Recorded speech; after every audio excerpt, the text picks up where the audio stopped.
我替村民卖瓜，帮他们赚了300万，没想到他们非但不感激，反而诬陷我黑了心骗他们钱，还被精心培养的助理柳如烟被刺，借此一跃成了众星捧月的村官，而我却成了人人喊打的臭流氓。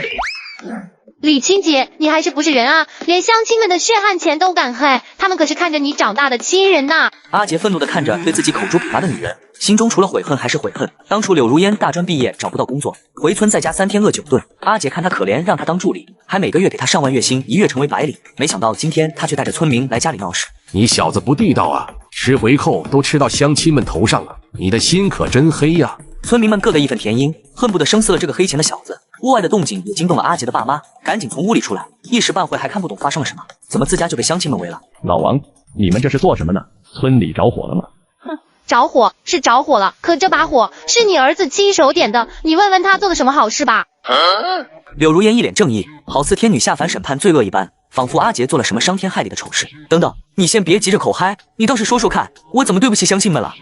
都到这份上了，你还没意识到自己的错误，那就别怪我揭露你的丑事了。你给乡亲们说说，水果厂商给你的收购价是多少1公斤？你给乡亲们的又是多少钱1公斤？厂家那边给我18毛，我收乡亲们的是5毛，这有什么问题吗？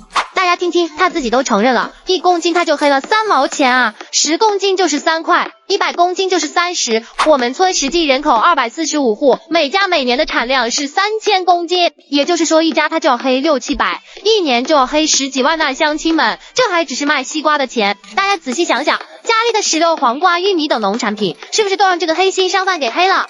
这些年你到底在乡亲们身上吸了多少血啊？你们家房也建了，车也买了，可乡亲们还在地里辛苦劳作，就连孩子上学的费用都没保障，你黑他们这些钱，就不会良心不安吗？柳如烟的一席话让村民们更加气愤了，这哪里是帮忙赚钱，简直就是来自地主的剥削啊！你说这些话之前有没有过脑子？你也跟了我这么久了，难道不清楚果商给的收购价吗？4毛钱，我比他们给的还多1毛，这我还叫黑钱吗？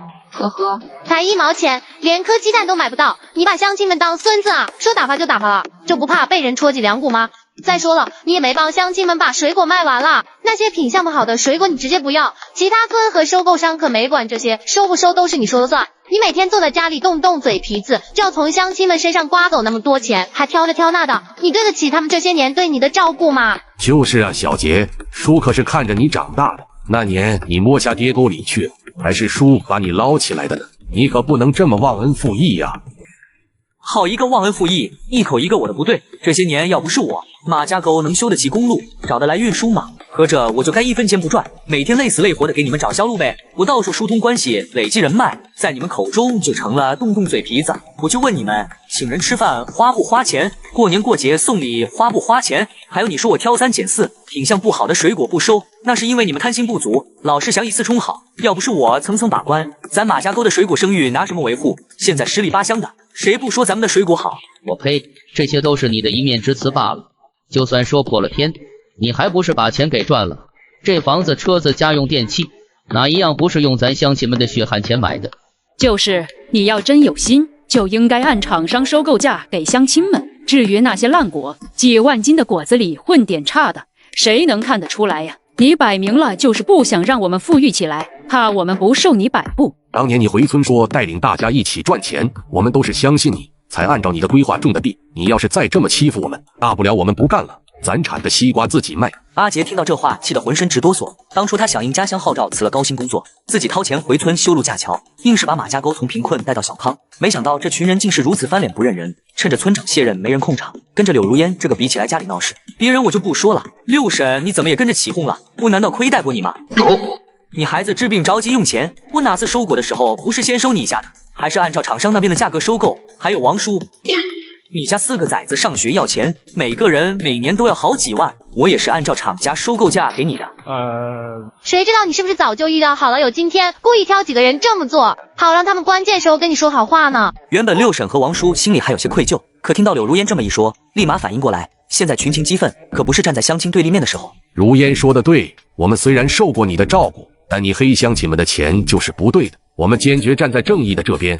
你要是不把黑的钱交出来，以后咱就不干了。好，不干了就不干了，你们给我听清楚了，我李青姐也不是吓大的，以后你们的水果爱谁收谁收去，也不伺候了。校花，你以为我们想卖给你啊？如烟早就在网上给我们找好销路了，你还不知道吧？如烟现在可是大网红，前几天她开播卖瓜，每公斤卖到1块2呢，不比卖给你强多了。实话告诉你吧，如烟还组建了一个网红团队帮我们卖瓜，以后啊，就算你求我们都不卖给你。说得好，如烟这么替我们考虑，让他当村长是应该的。没错，如烟，你现在就行使村长的权利，将这家西乡亲们写的混账赶出马家沟去。我说他们今天怎么敢来闹呢？原来都是柳如烟干的好事，我以前还真是瞎了眼了，怎么就没看清这个女人的本质呢？你们怎么可以这样说呢？小杰回来给村里帮了多少忙，要不是他，村里怕是一辈子用不上电吧？还有这进进出出的交通，哪条路不是小杰出钱修的？老李头，你还上赶着往自己脸上贴金呢？他做这些不就是为了榨取乡亲们的劳动力吗？羊毛出在羊身上，这些基础设施还不都是从我们身上榨来的？你看看你们家修的小洋楼，李清杰开的小轿车，合着我们全村人辛勤劳动，就是给你们老李家添砖加瓦呢。你李大春不知羞，我王老七都替你骚得慌。村子里的人一阵哄笑，搞得李父脸上一阵红一阵白的。爸，别说了，既然乡亲们都认为咱在黑钱，那咱以后不收就是了。可是那修路的钱和……算了，就当咱真心喂了狗吧。这小子话说的，被我们揭穿了老底，开始阴阳怪气了是吧？别以为这件事就这么完了，把黑我们的血汗钱还回来，否则滚出马家沟。这句话彻底把阿杰惹怒了，真是好笑的。你们无情可别怪我无义了，以后你们的死活和我再也没有半点关系。还往上带货，你们怕是不知道打包费和运输费有多贵了。还封柳如烟做村长，这丫头几斤几两我不知道吗？凭她3-2句话就能帮你们削几千万金瓜，痴人说梦。这些话阿杰憋在心里，他没有义务再去提醒这些善良的乡亲们。好了好了，大家也别太针对小杰了，毕竟这些年他没有功劳也有苦劳的，我来做这个和事佬，再给他一次机会。这次果商不是按照9毛1公斤给他的吗？只要他给我们这个价钱，大家就再信他一次吧。小杰，你看怎么样？我看不怎么样。你这小子可要想清楚了，我们可是听说了，你和果商签了收购合同的，要是时间到了收不到果子，那违约金可不便宜啊。原来你们是等着在这拿捏我呢。我和果商签合同的事，也是柳如烟告诉你们的吧？放心，我赔不赔违约金，都和你们马家沟没有任何关系。我李清杰就算是倾家荡产，也不会向你们伸手借1分钱。你简直就是不识好歹！本来还说只要你低头认个错，乡亲们还是会把果子加个价卖给你的，没想到你既然如此傲慢，那你就等着赔偿违约金吧。说完了没？说完了赶紧走，我要睡了。爸妈，关门放狗。出去，都给我滚出去！你们还委屈上了！我告诉你，李清杰，你躲得了初一，躲不过15。现在我们改变主意了，要是你不把黑我们的钱补齐，等你要赔违约金的时候，就算跪下来求我们也不会把果子卖给你的。咱们等着瞧吧。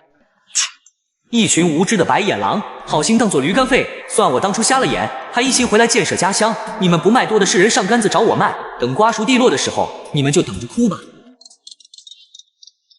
我替村民卖瓜，帮他们赚了300万，他们不但不感激，反而骂我黑心坑他们钱，仗着我和果商签了合同，纷纷要求我加价，不然就不卖给我西瓜。殊不知多少村子等着卖瓜，你们不卖我收别村的就是了。一群白眼狼，不值得去救。就在我发愁该选哪个村的时候，一个陌生电话打了过来。李清杰先生是吧？可算找到您了，我是昆菜村的村主任，听说你和马家沟那边闹矛盾了，有没有兴趣来我们这边看看？阿杰之前去过昆菜村，对那边印象还不错。村子之前和马家沟一样穷，不过最近几年发展的还不错，基础建设甚至比马家沟还要好。李先生，我们这边是很有诚意的，绝对不会趁火打劫。之前一直和您联系，您都以马家沟的利益为重，不和我们见面。现在马家沟的那些人有眼不识丁香玉，还想着把您一家赶走，不如您搬到我们这边来，这边有现成的房子，我们还可以把全村1成的收益分给您。您要是有兴趣，我这个村主任让给您也没有问题。这诚意未免也太足了些吧，让人都不好意思拒绝了。你给我点时间考虑一下，做生意这种事情不能太着急。真的吗？您能考虑我们村，我已经很开心了。要是您考虑好了，跟我说一声，我安排车过去接您。等我抽空过去你们村考察一下吧，看看是否符合我未来的商业规划。阿杰其实之前就听合作商说过，昆菜村的人非常热情，而且土质也不错，种出来的水果非常可口。要不是阿杰的这层关系在这，马家沟的水果怕是都卖不过他们。马家沟的口碑之所以能做起来，都是我在果商之间周旋。而现在马家沟的村民都吃上3菜1汤了，却想一脚把我踢了，那我就去昆菜村看看，到底值不值得托付。阿杰刚出门就遇到了2个熟面孔，六婶和3太公。六婶显得有些慌乱，毕竟昨天也参与了讨伐阿杰的行动，可想到能挣更多钱，心底那点仅存的道德也消失了。哟，这不是李总吗？今天怎么得空在村里转啊？那可不是，以前忙着坑乡亲们的钱，到处跑，不就是为了那点黑钱吗？现在真面目被揭穿了，他还能上哪坑钱去？只要能把阿杰钉在耻辱柱上，那他们那点愧疚心理就真荡然无存了。你们俩是刚去旱厕用过早饭吗？怎么这么臭，也不知道刷牙？你说什么？竟然敢骂我们吃翔，信不信老子撕烂你的嘴？小兔崽子，之前咋没发现你嘴这么毒呢？三太公好歹是村里的长辈，你居然说话这么难听。六婶，我说的主要是你啊，村里你是出了名的不刷牙，连你男人都嫌你臭的。你找死！六婶尖叫着就要扑倒阿杰，没想到被他一个侧身，直接摔了个狗腿。惯得你们，真以为我好欺负是吧？你好啊你！李清洁，你居然敢打我！大家都来看看，李清洁打人了。想讹人是吧？不好意思，这村里的监控都是我装的，就算报案了，都是你先动的手，你就看看谁遭殃吧。好你个李清洁，原本还想着你不容易，等你赔不起天价违约金的时候，咱们还能把瓜高价卖给你，让你渡过难关。现在你这个态度，以后就算求着我们也不帮你了，你就等着坐牢吧。不去，懒得搭理你们。阿杰转身上了车，径直开出了村子。仅仅半个小时的功夫，就到了昆菜村的地界。这边的路比马家沟那边好太多了，都是沥青路。看来这村主任还是挺有远见的。马家沟那群村民，华腾来了也带不动，以前总觉得乡里乡亲的，说不得都要带他们过上好日子。现在看来，我还真是可笑啊！他们现在指不定在背后说我啥呢。阿杰在村口停了车，刚走到村里，就遇到了一个种瓜大爷，热情地打着招呼：“小伙子，过来旅游的吧？过来吃个瓜，凉快凉快。”不用了，谢谢。别客气，叔不收你钱的。还有这种好事，该不会是坑吧？要是我把你这瓜完了，那你不是亏大了吗？小伙子，你说笑了，这都是叔自家地里种的，值不了几个钱，你就可劲吃，能吃多少都行。这该不会是知道我要来考察，故意做的表面功夫吧？可我也没说今天要来啊。吃吧，放心吃，保证不收钱的。阿杰也没再客气，接过瓜就吃了起来。好甜啊，这里的瓜好像跟别的地方不一样。那是，都是我们村主任教我们种的，他是名牌大学毕业，还是农业科技专业。阿杰顿时来了兴趣，索性也就不走了，跟大爷有一搭没一搭的聊了起来。大约1个小时之后，也算是摸清了这大爷的脾气，淳朴善良，这和马家沟那些人实在没有可比性。叔，你知道村委会在哪不？你要去村委会，正好我要回家吃饭，你跟我一起去吧，我家就在村委会旁边，等中午吃完饭你再去。这不太好吧？没什么不好的，我孙女正在家做饭呢，粗茶淡饭的，你不嫌弃就行。你要是对咱们这有什么意见，也可以跟我孙女说说，她就是咱们村的村主任。啥？您孙女叫夏沫，我就是来找她的。你俩认识啊？那不正好吗？走，跟叔回家吃饭去。小沫，小沫，有人找你。爷爷，饭做好了，你快来吃吧。一道亮丽的身影从厨房走了出来，精致的五官，细腻的皮肤，让阿杰突然眼前一亮。见到有陌生人来家里，夏沫娇羞地低下了头。这位是？仅仅一眼，阿杰就知道这女孩有些社恐，像个刚毕业的大学生，有些内向。这种性格，也不知道是怎么把昆菜村建设起来的。她是我在路上遇到的，说是特意来找你的，我还以为你俩认识呢。怎么，你们没见过面啊？请问你找我有什么事吗？你好，我叫李清洁。你是李先生？你怎么会来的这么快？我早上才给你打过电话。怎么不欢迎吗？没有，太欢迎了。我没想到您真的能来。您吃饭了没？要不咱出去吃吧，我让村里干部都过来。不用那么麻烦，老爷子说你饭都做好了，那就在这吃吧，何必去外面呢？啊，可是这对您不够尊重，我家这粗茶淡饭的，怕怠慢您。你亲手做的可比外面的有诚意多了。阿杰不知道他无心的一句调侃，竟让咱们的小村主任羞红了脸。这顿饭吃得很和谐，夏沫因为性格的原因很少说话，只是自顾自地低着头，时不时地用眼神瞟一眼阿杰，生怕怠慢了贵客。夏主任，要是可以的话，可不可以准备个合同啊？合同？什么合同？夏沫呆呆地看着阿杰，不明白他什么意思。见面的场景他在脑海里过了很多遍，但是没想到是这个样子。当然是收购昆菜村西瓜的协议啊，不然你叫我过来的目的是什么？夏沫小嘴张得老大，不可思议地望着阿杰。不是，我都还没开始谈呢，怎么就直接决定收购了？我还想着该怎么让利，怎么让你答应呢？一切的准备都没用上，怎么就直接上合同了？见夏沫震惊不已，阿杰继续说道：“这次我只准备了200多万的合同，希望你别嫌弃。不过我后续还会联系其他厂，应该还会有不少订单。”多少？200多万？夏沫更加震惊了，仿佛见了鬼一样，居然是200多万，这可是昆菜村半年多的订单收入了，而且还得辛辛苦苦的找销路，才有可能得到这种大订单。而现在阿杰居然直接抛给他，少了吗？不少，是太多了。我只是有点不敢相信，真的是给我们的吗？乡亲们要是听到高这个消息，一定会很高兴的。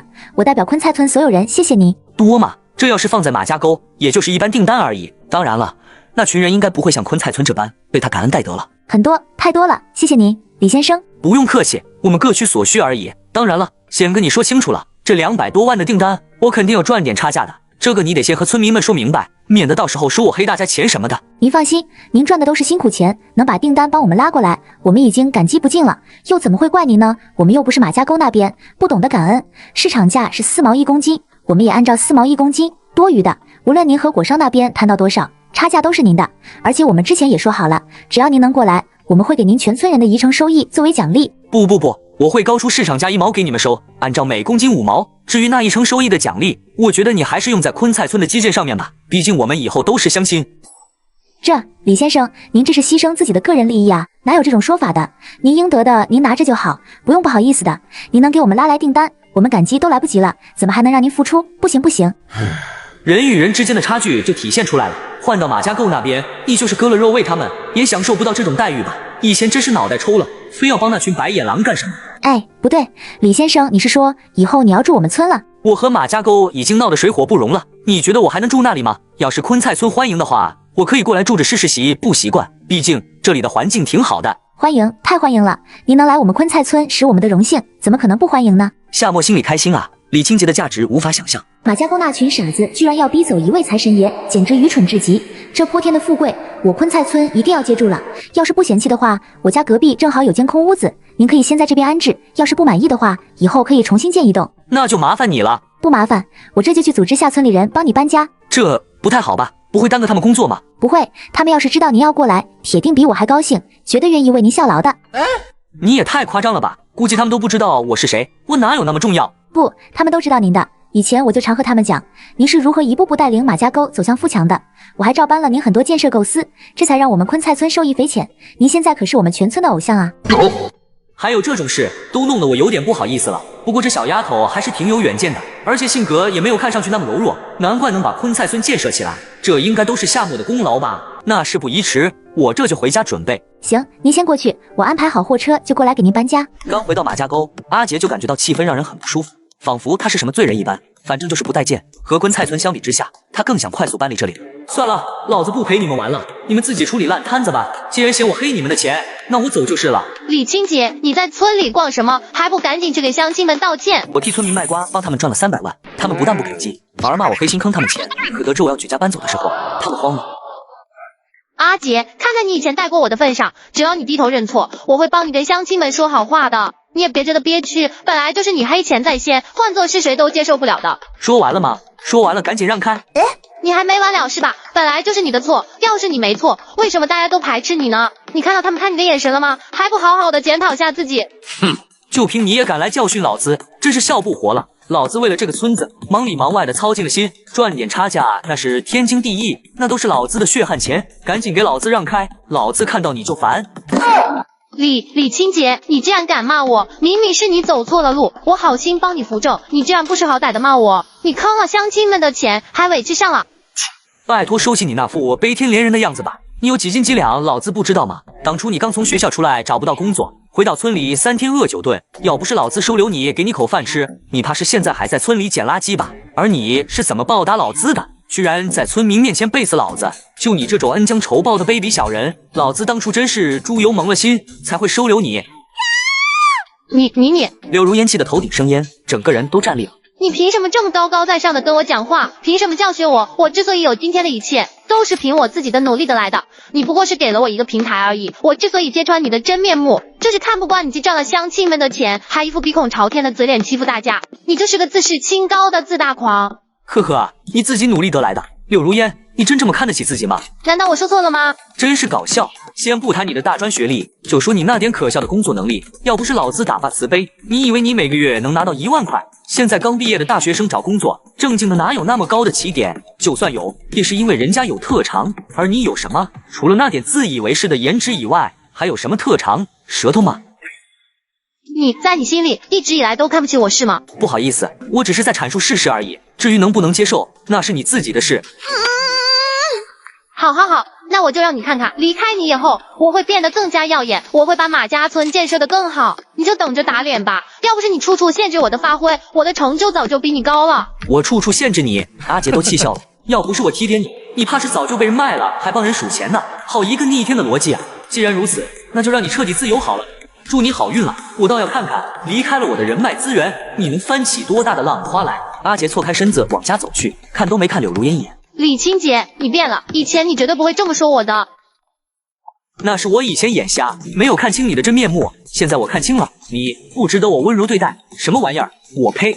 回到家，老夫妻俩已经收拾好了，把行李都放进了院里。早在昆菜村的时候，阿杰就给家里打过电话了，爸妈对他的决定表示支持。马家沟的村民们见着阵仗，纷纷凑过来看热闹。小杰妈，你们这是要干啥？当然是搬家了。既然乡亲们都不待见我们家，我们留下来也没有意义。什么？他们真要搬走啊？村民们慌了，要是李清杰搬走了，柳如烟到时候又不顶用，那谁还能帮他们卖瓜呢？其实也不用这样子的，我们只不过想给小杰一个教训，又不会真把他怎么样。只要他低头认个错，把黑的钱赔给我们，我们就原谅他了，又何必费这么大的功夫搬家呢？就是啊，刀割签就行了，把黑我们的钱还我们，以后按照果商的收购价收我们的瓜，谁还会怪他呢？哼，怪我？你们还真有脸啊，还让我道歉？就你们也配？一群忘恩负义的玩意儿，还给我个教训，都给我滚吧！以后你们的瓜自己卖去，爱卖多少卖多少，关我屁事！李清杰，你别不识好歹，我们之所以过来劝你，是看在相亲的份上，再给你一次机会。要不是你和果商那边有点关系，你又算什么东西？还说我们忘恩负义，你黑了我们那么多钱，现在就一走了之了，你才是真正的忘恩负义。没有我们马家沟，你能有现在的成就吗？那我可真是要谢谢你们了，我代表李家8辈祖宗都感谢你们。现在麻烦你们让路，别挡着我们搬家。你肯定会后悔的。都别理他了，等他去外面混不下去了，就知道回来求我们了。到时候大家都别照顾他，看他还怎么嚣张。对，你和国商那几百万的协议，要是没有我们帮忙，看你怎么交差。到时候别求我们卖水果给你。面对村民潮水般的指责与谩骂，阿杰嗤之以鼻，真是一群土鸡瓦狗，到时候看谁的笑话还不一定呢。这时柳如烟不知从哪里得到消息，知道阿杰一家要搬走，匆匆忙忙赶了过来。李清杰，就算我们揭穿了你黑钱的事，你也没必要尴尬到搬走吧？只要你低个头，村子里的叔叔阿姨们不会跟你计较的。还有我也可以当做什么都没发生过。以后你跟着我，我们一起把马家沟建设得更好，这不是你回乡的初心吗？难道你就这么放弃了？这样吧，只要你留下来，我代表乡亲们原谅你黑钱的事了，以后不黑不就行了吗？不用了，我现在对马家沟没有丁点兴趣，而且我留下来只会限制你的发展，我还要等着看你打我的脸呢。阿杰，你就非要这么绝情，这么无理取闹吗？笑话，我无理取闹，你的脑回路怕是被屎壳郎碾过了吧？阿杰现在多看柳如烟一眼，都会觉得生理不适。我欠马家沟的，我已经还完了，马家沟欠我的也不必再还，就当我以前瞎了眼，从此咱们再无瓜葛，一别两宽。柳如烟彻底愣住了，虽然这一切都是他自己造成的，可听到阿杰这么说，反倒心里有点失落。李清杰，都说做事留一线，日后好相见，你非要把话说得这么绝吗？以后你要是后悔了，想再回马家沟发展，你又有什么脸回来？做错了就做错了，低头认个错不行吗？真是个奇葩啊！都什么时候了，还觉得我在闹？你们全村人都看我碍眼，我搬走还不行吗？如烟，别跟他废话了，既然他要走，就让他走好了。凭他做的这些缺德事，我倒要看看有哪个地方愿意收留他。我看缺德的是你们才对吧？杰哥根本就没错。俗话说得好，吃水不忘挖井人。你们这群人蒙蔽自己的良心，反倒责怪一心帮你们的杰哥，早晚有一天你们会后悔的。夏末带着昆菜村的货车，还有几个壮硕的村民走了过来。你又是谁？凭什么这么帮他说话？柳如烟眉头紧皱，神色逐渐古怪。李清杰，他是谁？这跟你有关系吗？我是来接杰哥的。也不知道为什么，柳如烟唰的一下火气就上来了。好你个李清杰，我当你为什么这么快就要搬走呢？原来早就找好下家了。你是不是背着我，早就在外面有人了？你真行啊！杰哥，这位是你女朋友吗？就这玩意儿，谁敢碰啊？我可高攀不起，多看他一眼，我鸡皮疙瘩都掉一地。既然你不是他女朋友，那我来接他关你毛事啊？黄河水你家流出来的啊，管这么宽？柳如烟顿时七窍生烟，但又不好反驳什么，只能把气撒在阿杰头上。李清杰，你给我记住，最好是一辈子都别来求我，我这辈子都不会原谅你的。说完一跺脚走了，看得阿杰有些莫名其妙。我说呢，原来是找到富婆了，这小子可真没骨气呀！自己嫁入豪门就算了，还带着父母去受气。我看着老李家的门楣啊，到这就算完喽。就他这副德性，当上门女婿又能坚持几天呢？到时候被赶出家门又要回来，不过到时候啊，连村门怕是都没脸进了吧？你们都闭嘴！一群有眼无珠的白眼狼，居然把杰哥这么优秀的人才往外撵，你们就等着后悔吧。不过我们还得感谢你们，要不是你们没脑子不懂得感恩，我们也请不到这尊大佛。看着夏末护犊子的样子，阿杰哑然失笑，这丫头发起飙来还真带劲，完全没有之前那副内向的样子，难怪能把昆菜村建设起来。村民们感觉讨不到好，纷纷骂骂咧咧的走了。昆菜村的人一拥而上，把李家的行李都装了车。等他们到的时候，村民们都把房子收拾好了，直接拧包入住。晚上还准备了接风宴，特意给阿杰接风洗尘。杰哥，谢谢你入住我们村，以后乡亲们就靠你了。不是，你还会喝酒啊？也就能眯那么一点点，这是我们村里自己酿的，没什么度数。杰少，你可别小看了夏书记，他可是咱们村出了名的酒仙，一天不喝1斤酒，浑身上下不自在呢。我勒个去，这么猛的吗？哪有那么夸张啊？我平时也就是小酌而已，压力大吗？就会多喝一点点。阿杰不再推迟，端起了自己的酒杯。第二天醒来的时候，已经是第二天了。至于昨天晚上发生了什么，已经记不清了，隐隐约约的记得夏沫那个小丫头说了什么，我居然断片了。起来了，我还以为你会睡到中午呢。爸妈，我昨晚喝醉后没做什么过分的事吧？过分的事多了，你指的哪一件？不是吧，我的高冷形象啊，第一晚就给交代了。放心，昆菜村的乡亲们不比马家沟，不会怪你的。对了，你和夏沫，我和他怎么了？我们什么事都没有啊。李大川和老婆对视了一眼，都看出了对方眼里的震惊。阿杰立马感觉到了不对劲，该不会昨晚我对夏沫做了什么吧？那倒是没有。阿杰总算松了口气，那就好，那就好。看你们的表情，我还以为我做了什么呢。李大春夫妻俩面面相觑，张了张嘴，却始终没有说什么。吃完早饭，阿杰出了门，今天果商就要来拉货，可不能因为醉酒而耽搁了。杰少，醒了啊！对面的生面孔阿杰不认识，但他好像很熟的样子，阿杰只能尴尬的回应了一声。杰少，你昨晚可真厉害啊，兄弟们都服了。不是，我昨晚到底做什么了？我不用不好意思，兄弟们都懂。行了，你忙吧，我去地里干活了。这下阿杰彻底不会了，晃晃悠悠的来到村委会，刚好遇到夏沫从办公室出来，见到阿杰后脸一红，下意识的低下了头。你来了。水谷商马上来了，我们得先准备一下。哦，好吧。夏沫低着脑袋，时不时的还偷看阿杰一眼，搞得他有点莫名其妙的。怎么，有事吗？那个昨晚真是不好意思啊，昨晚我不胜酒力，喝断片了，要是有什么得罪的地方，还请多多包涵哈。那个，我应该也没有说错什么话吧？没有，喝醉了，说的都是醉话，当不得数的。就是，要是有什么得罪的地方，你就当没发生过哈。那是自然。我回乡种农卖瓜，帮村民赚了300万，他们非但不感激，还伙同柳如烟背刺让我违约赔钱。不料我早就有了退路，搬家第2天就帮隔壁村签了大单，村民们纷纷开始指责柳如烟，这就是当白眼狼的代价。阿杰兄弟，我们来了。大约中午的时候，果商许二牛带着10几辆卡车进了村。许哥，好久不见啊，最近生意好吗？还不错，没想到你小子跑到昆菜村来发展了。我刚才搞错路，带队去了马家沟，到村口才想起来你说的是昆菜村，耽搁了一点时间，不好意思啊。不碍事的，我们也刚检查完西瓜，这批果的质量可比以前要好多了，以后就麻烦你们到这边来收了。两人的一番交谈，夏沫根本插不上话，他本就有些社恐，也正好落得清闲。兄弟跟我还客气，就咱俩这关系，还不是你说到哪儿收，咱就到哪儿收嘛。不过话说回来，昆菜村这边的东西质量确实要比马家沟好啊，而且路也好走。以前我也跟他们夏主任零散做过些生意，他们这边的情况我还是非常满意的。要不是你在马家沟，我才不乐意去那边做生意呢。话虽这样说，阿杰心里还是清楚的，关系是一回事，其中的利益牵扯有是一回事，生意这一门行当水太深了。阿杰兄弟，听说你和马家沟那边闹掰了，这群人也太没脑子了吧？没有你坐镇，以后咱这些果商谁还去那边啊？过去的事就不必再提了，现在咱们好好合作，一起建设好昆菜村才是正事。至于马家沟，那就跟我没关系了。也对，事不宜迟，那就装货吧。西瓜上货很顺利，有村民们的帮工，足足比马家沟那边快了2个多小时。夏沫还让人准备了工作餐，货车司机加搬运工一个没落下，这让许二牛很是感慨。同样是乡亲们，为啥差距就这么大呢？活该昆菜村富裕起来啊！爽快的付了尾款，开心的领着车队走了。往后的几天里，不断有货车过来装货，村民们也是忙得不亦乐乎，有付出就有收获。半个月的时间不到，每家每户都差不多赚了1万。杰哥，太感谢你了！仅仅不到半个月的时间，把咱们村1年的业务量就完成了，你真是太厉害了。相比于昆菜村的张灯结彩，马家沟这边就是冷冷清清了。村民们面面相觑地站在地里，不知所措。往年这个时候，货车早就进村了，怎么今年都等了半个月了，连个收货的都没见到过？你们说，我们是不是不该把阿杰逼走啊？走都走了，有什么好后悔的？那白眼狼包藏祸心，每次收货都黑我们的钱，赶他走是对的。可是没有他，我们的西瓜怎么办了？柳如烟不是组建了直播团队吗？咱们赶紧去问问。就是，他现在是村长，必须负责把咱们的瓜卖出去。要是东西烂在地里了，都是他的责任，要他赔钱。一群人浩浩荡荡地进了村委办公室，发现柳如烟正在躺椅上睡觉，瞬间气不打一处来。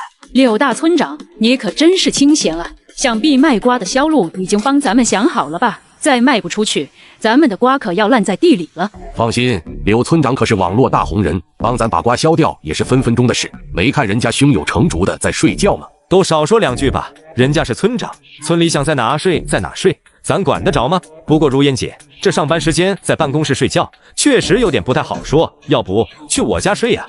我家的床又大又舒服。你们都给我闭嘴！如烟啊，我家丫头的住院费又要交了，要是我的瓜再卖不掉，医院那边也没法交差呀。你也知道我家情况的，这钱可耽误不得啊。柳村长，我家也着急用钱，眼看着就要开学了，我要再凑不到学费，我孙子就要被学校开除了。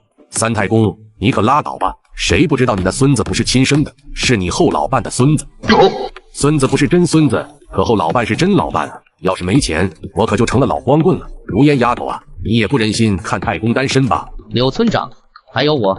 村民们一个一个开口催促，都说自家着急用钱。柳如烟昨晚开直播本来就没睡，被这样一吵，精神都有点崩溃了。六婶、王叔，你们家的瓜我不都已经在网上直播卖了吗？还有三太公，前2天我不是还联系人去你家地里收了果吗？那才收了多少啊？卖了1000多块，都不够我后老伴打个牙祭的。就是啊，我们家的瓜还多着呢。如烟啊，你就多上心吧，帮我们把瓜卖了，再好好睡不行吗？就在柳如烟打算解释一下的时候，负责管理直播团队的助手着急忙慌跑了过来。如烟姐，大事不好了，瓜被退回来了，而且是大批量退货，几乎都被退回来了。啊？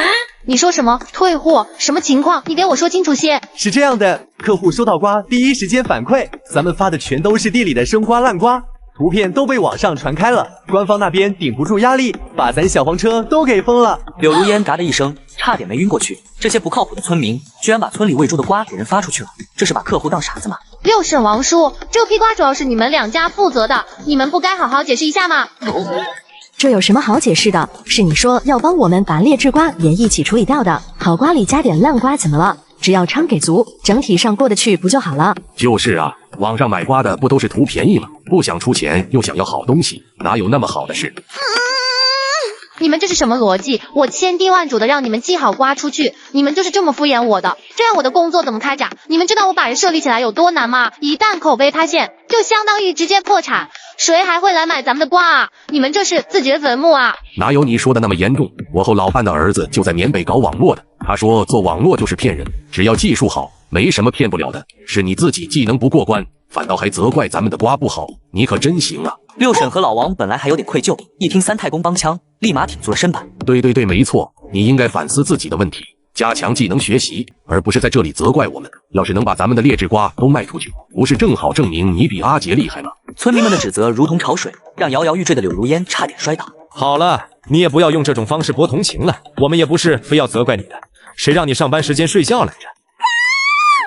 你们的良心被狗吃了吗？我昨晚1晚没睡，这是在通宵直播帮大家卖瓜，你们竟然还来污蔑我！这一刻，柳如烟终于体会到了阿杰的感受，这群白眼狼真是不值得被温柔以待。少来，别以为我们不知道，你以前不卖瓜的时候，不也天天熬夜开直播吗？那时候也没见你精神不好。村民的反驳让柳如烟无言以对。之前他熬夜是不错，可那没有订单压力，很多事情都是阿杰在做，他根本就不累。可现在不同了，全村的瓜都要他一个人卖，而且还吃力不讨好，真的让人崩溃。难道真的是我错了吗？我不该冤枉阿杰，不是这样的，以我的能力，一定可以比他做得更好，至少我不会黑乡亲们的血汗钱，等着吧，我一定会证明自己的。你们都回去吧，销路的事情我会想办法的。你最好别骗我们，否则我们能让你当上村长，也能想法子把你拉下来。柳如烟的脸彻底拉了下来，这一瞬间她再也绷不住了。不就是卖瓜吗？有什么难的？我明天就给你们卖出去。不过我丑话说在前头，要是以后再有人不听我的，把劣质瓜发给客户，就别怪我不客气，不收你们的瓜。你这话是针对谁呢？六婶、王叔，说的就是你们把我直播间毁了的事，我会跟你们慢慢算的。怎么，你还想让我们赔钱不成？凭什么？就凭你是村长就可以胡作非为吗？哼，你们还真是说对了，现在我还是村长，那你们就得听我的，要是再敢多说个不字，那你们家的瓜就自己去想出路吧，我不负责了。六婶和王叔不敢再说了，毕竟柳如烟现在是全村人的希望，也不好过多得罪。不过怨恨的种子已经埋下，二人的眼神逐渐阴了。好了，都散了吧，明天等我消息。打发走村民，柳如烟终于瘫坐下来，心想自己或许真的错怪阿杰了。或许真的不该让他走，但是做都做了，我柳如烟不是一个承担不起的人。他根本不知道，这只是他绝望的开始。喂，李总，我是如烟啊，就是上次跟李清洁去你们厂里考察的那个。哦，原来是阿杰的小跟班啊，有什么事吗？这已经是他打过的第38个电话了，电话那头张口闭口就是小跟班，让柳如烟非常生气，但还得强颜欢笑的哄着。上次您不是说厂里还是要瓜吗？我们这里正好还有一批，要不我便宜点给您送过去？可以啊，你让阿杰给我打个电话，我马上批条子放过来。阿杰，你们就知道阿杰他黑了村里的钱，已经不在村子里干了，现在这边由我负责了，咱们那就不要了。这已经是第38次被拒绝了，柳如烟脸色阴沉，她不确定自己继续打下去会不会有奇迹出现。这群人都怎么回事啊？同样是做生意，为啥就只跟李清洁做？我的生意不是生意吗？真是瞎了眼啊！我还就不信了。如烟姐还是没联系上吗？你说李清洁有什么好的？为什么果商只认他？一听说他不在这干了，开始还客客气气的老总们，突然就挂了电话。这个吗？我虽然不懂营销，但也见别人谈过几次生意，好像都是面谈的成交率比较高哈。这点业务常识都没有，还敢拉业务？你以为你谁啊？一个电话别人就给你几百万、几千万的订单。你说的有道理，那我去找他们面谈。柳如烟顿时又来了精神，可她不知道的是，电话里人家还会客气两句，当面谈你也得见得到人才行啊，连厂门口的保安都过不了，还谈什么生意？以前都是跟着阿杰随意进出的厂子，现在自己却被拦在了门口，世态炎凉，柳如烟崩溃了。凭什么要这么对我们？我就是过来谈生意的，你们凭什么不让我进去？我堂堂天之娇女，大专学历，一出校门就月入过万，我能卖你们西瓜那是给你们的恩赐，你们不感激就算了，居然还让我受委屈，大不了我不卖了。柳如烟含泪坐上自己贷款买的豪车，边往回开边抽泣着。销售真是太难了，也不知道阿杰是怎么做到的，这种委屈别说每公斤3毛钱了，就是赚5毛也是辛苦钱啊。阿杰，我错了。就在他快绝望的时候，一个意外的电话打了过来，赶紧停好车，按下了接听键。柳如烟是吧？我这边要些瓜啊，就是单量有点少，不知道你们接不接？我替村民卖瓜，帮他们狂赚300万，事后却被柳如烟被此黑心遭遇千夫所指。无奈之下，我举家搬离马家沟，而这也导致了全村的西瓜滞销。柳如烟被逼上了绝路，竟然铤而走险冒我名字拉生意。卢总，您大概要多少瓜呢？那个，我们就要10万斤左右，多了也消化不了。卢总有些不好意思开口，犹豫了再三才说了出来。不过这10万斤瓜的订单也让柳如烟有些哆嗦了。10万斤，您确定吗？那个，不好意思啊，确实只要这么多，是有点少了。要是你们这边不方便运货，我再去找别人想想办法吧。不少，我这边有。好不容易天降大单，这哪里能放过？卢总，感谢您的来电，您可是帮了我大忙了。哪里，大家互相帮忙，说到底还是你们帮了我啊。对了，我这边最近有点忙，货车都在路上，你看你们那边能不能送货？路费的话我可以一起付的。卢总客气了，只要您确定好合作，我们这边就帮您送货上门。那太好了，替我向杰少转达谢意啊，有空了我肯定请他吃饭。柳如烟刚才还没开眼笑的，听到这话突然脸色就黑了。杰少，李清洁，又是李清洁。柳如烟突然明白了，原来卢总不是要给他单子，而是想和李清洁合作。卢总，那个……柳如烟犹豫了，要是告诉卢总阿杰不在马家沟了，这订单岂不是又黄了？现在自己在马家沟的地位岌岌可危，急需一个订单回口血。要是我不说，他也不会知道，到时候直接把瓜一送，单子一签，钱不就到手了？管他是找阿杰还是找谁的呢？柳如烟把心一黑，决定瞒着卢总把货给发了。怎么还有事吗？没事，祝我们合作愉快。回村之后，柳如烟立马召开村部大会，把自己签了10万斤大单的事添油加醋的说了一遍。村民们为了优先卖瓜，只能对他大肆吹捧。以前阿杰在的时候，区10万斤也能算大单哦，真是可笑啊！乡亲们都听好了，这批订单收到的钱，我会原封不动的给你们，绝对不会像李清洁那样赚差价，因为这些都是你们应得的，而且以后也是这样。柳村长，你还真是厉害啊！巾帼不让须眉，比阿杰那小子强太多了。对呀，选你当我们的村长，绝对是最明智的决定。能够赚到更多的钱，多夸几句又算什么呢？柳如烟在村民们的一声声糖衣炮弹中，逐渐的迷失了。而昆菜村这边来收瓜的车队还在有序的进行着。阿杰突然就接到了一通电话：“卢总，好久不见啊，今天怎么想起老弟来了？”阿杰兄弟啊，我们前2天谈的那批货，什么时候能送过来啊？货？什么货？不是吧，兄弟啊，那天我打你电话你在忙，给你助理打电话订的10万斤西瓜呀，你不是都同意了吗？这瓜要是送不过来，我厂子怕是都得停工啊！你可不能开玩笑啊！我助理，你说的是柳如烟？对，就是柳如烟，她说没问题的。好你个柳如烟，嘴上把我贬低的一文不值，暗地里却用我的名号卖瓜，卢总，你是跟他谈好的，那货可不是从我这里出啊。什么意思？我现在已经和马家村长了，柳如烟现在可不是我的助理，人家现在啊是马家沟的村长了。我现在这边的瓜都是从昆菜村里出的，所以你可能是被人骗单了。可能个屁！老子就是被那小蹄子给骗了，特么的！明明说好的要和你合作，你都不在那边了，他居然还瞒着老子发货。老子要是收他的货，卢有角这个名字就倒过来写。你们不都谈好了吗？要是不收的话，那可是要赔违约金的。谈个锤子！还好那小娘皮不知道签合同，要不然这次老子只能认栽了。阿杰兄弟，你这样，你帮我个忙，现在送10万斤瓜过来，我就要你的。可是他们现在估计瓜都在路上了吧？你确定要拿我这里的，不嫌麻烦吗？怕？我卢某人的字典里还没有一个怕字，这马家沟不是想耍老子吗？今天就好好给他们一个教训。老弟你也辛苦一趟，今天亲自送货过来，我请你吃海鲜，顺道看出好戏。这样不太好吧？那个啥，夏书记，赶紧装10万斤瓜，跟我一起去看戏，记得多带2个，怕不够吃。夏沫虽然有些莫名其妙，但还是很快安排了村民，足足装了10大车瓜，浩浩荡荡的出发了。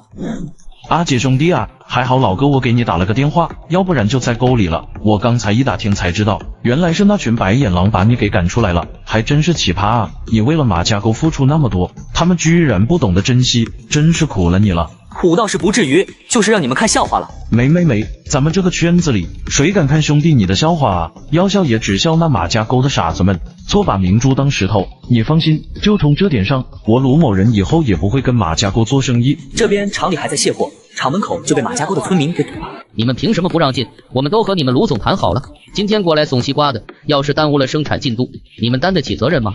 卢总没说让你们进，那就坚决不让进，你们别在这捣乱，赶紧滚！哎呀，你们这群小保安真是反了天了！我们可是马家沟的人，哪家国厂见了不得给3分薄面，你们居然敢得罪我们，信不信以后给你们的货里掺点料啊？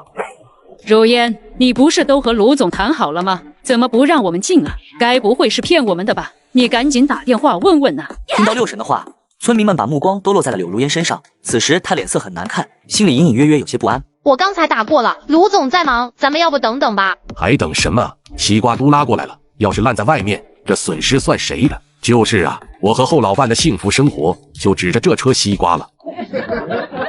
你们别着急啊，我不是在想办法吗？柳如烟现在算是体会到了马家沟这群人真是难缠，免费给他们办事，办好了应该，没办好还得挨骂。你们放心，等我打通电话，卢总就会来接我们了。吵什么吵？外面怎么回事？你们李斌不是干什么吃的？什么歪瓜裂枣的都让在门口站着，还不快撵走？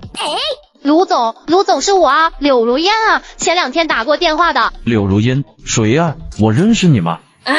不是，卢总你贵人多忘事，前2天是您给我打的电话，说要10万斤瓜，让我给您送货上门。您看这瓜都已经送到了。瓜？什么瓜？我跟阿姐订的瓜不都送来了吗？你们怎么还送？我们可消化不了这么多。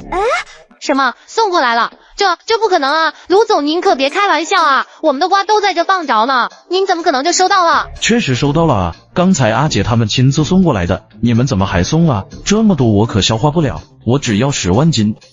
什么？他怎么会送瓜过来？柳如烟心里如遭雷击，还真是怕什么来什么。我之前不是打他电话没打通吗？就打给你了，后来他给我回了，我就直接跟他讲了啊，10万斤瓜早就送过来了。完了，千算万算，没算到这茬，这下可怎么交差啊？你怎么有什么不对吗？臭女人居然敢耍老子，怎么样？意不意外？惊不惊喜？不是，卢总，你明明是跟我谈的，怎么到头来又找阿杰要了瓜？你这是违约啊！你怎么能说话不算话呢？我违约？你想清楚了吗？我从头到尾都说清楚了，我是要和阿杰兄弟合作的啊。我也没说要你柳如烟的瓜吧？你说你是阿杰的助理，我才会让你转达的。可我早就不是他助理啦。那我订瓜的时候你怎么不说？我要的是阿杰的瓜，又不是你的，你瞎答应什么？脸怎么这么大呢？冒用人家名字挣钱是吧？你知不知羞啊？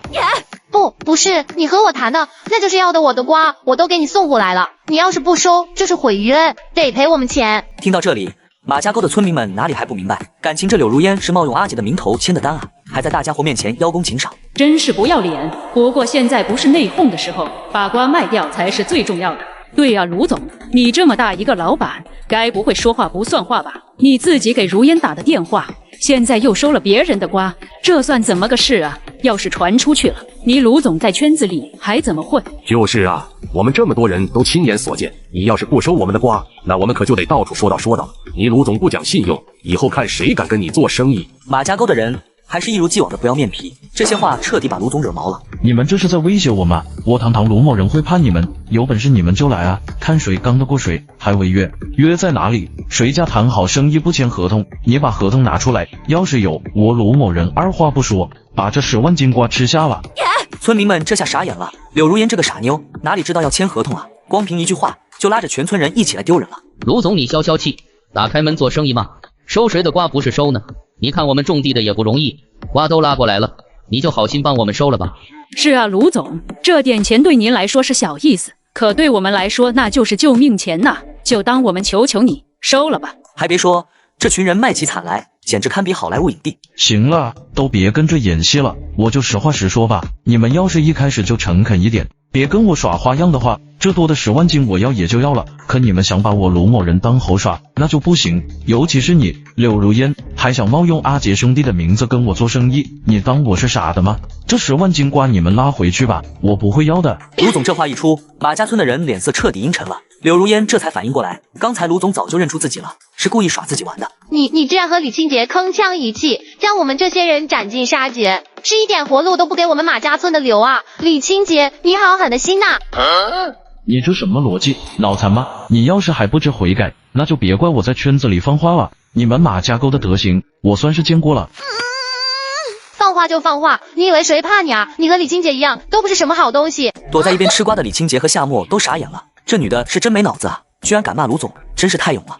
他难道不清楚，卢总只要把今天的事在圈里一说，马家沟以后就会被行业屏蔽吗？好你个柳如烟，那咱们走着瞧。现在，请你离开我的工厂范围之内，你的光环熏到我了。还有你们这群人，赶紧走，不然我就报警了。我呸！你以为我们马家沟缺你这点啊？咱们有的是骨气。走，这瓜咱不卖了。我柳如烟向你们保证，肯定帮你们另找出路的。村民们看到这一幕，再也绷不住了，一道道凶狠的目光看向柳如烟。合着不是你家的瓜，损失的不是你是吧？真是个废物，一点用都没有，还连累全村人一起丢人。走，往哪里走？柳如烟，都到这地步了，你还有脸折腾我们？你这哪里是有骨气呀？我看你就是有傻气。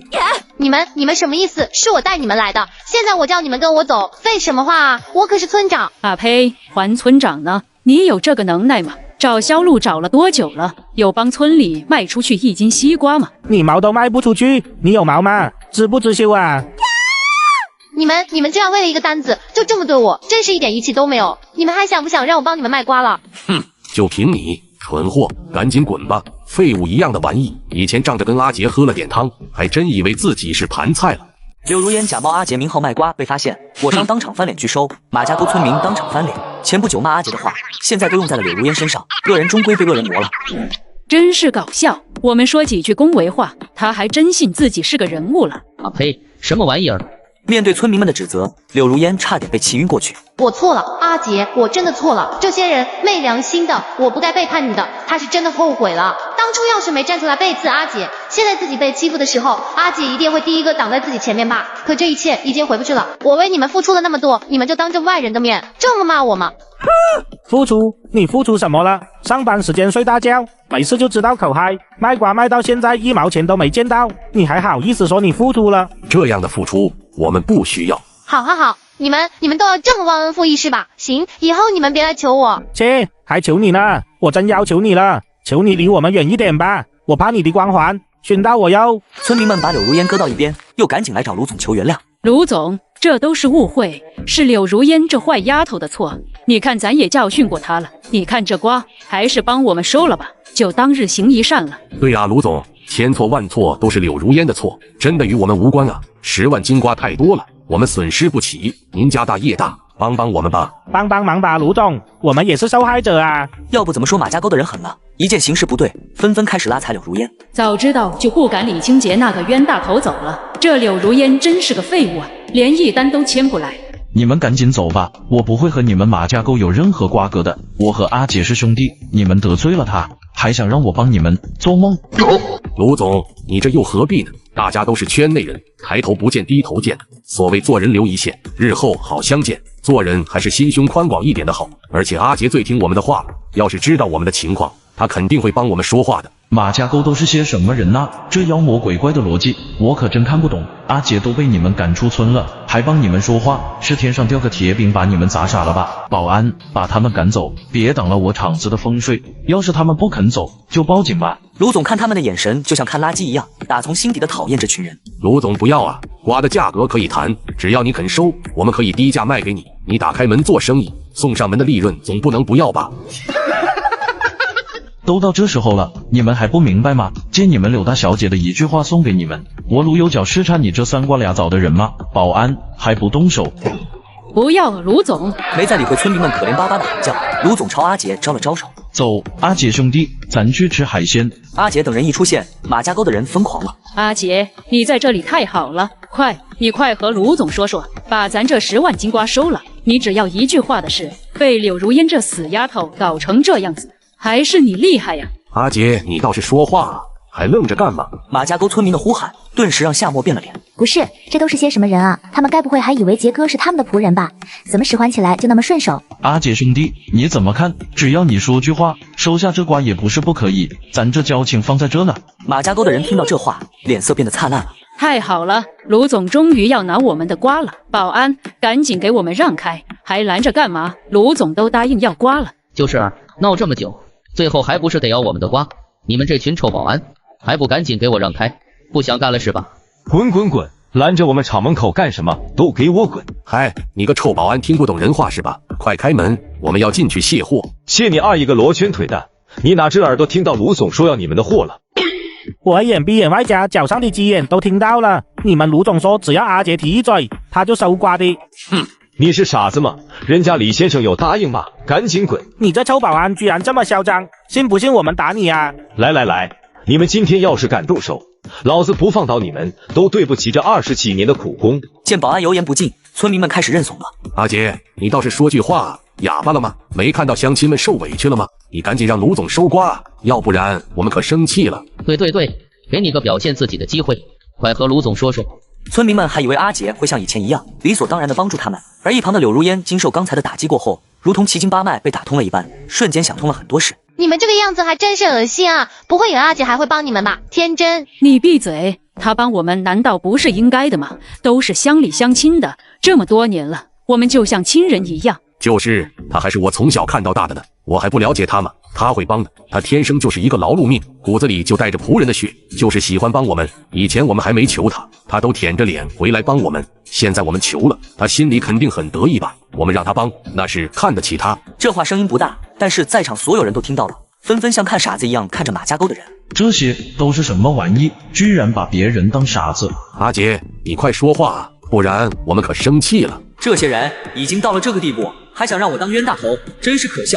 好，既然你们都要我说话，那我可就说了。对，你快让卢总答应收我们的瓜，这个大傻子还不是得帮我们做事？我就知道这冤大头善良，随便几句话就能让他给我们做事。阿杰呀，阿杰，你这辈子算是被我们拿捏住了。我说了，我不可能帮你们卖瓜的，你们从哪里来的回哪里去吧，少在这做梦了。马家沟的人集体怔住了。阿杰，他怎么会？他变了，他以前都会帮我们的。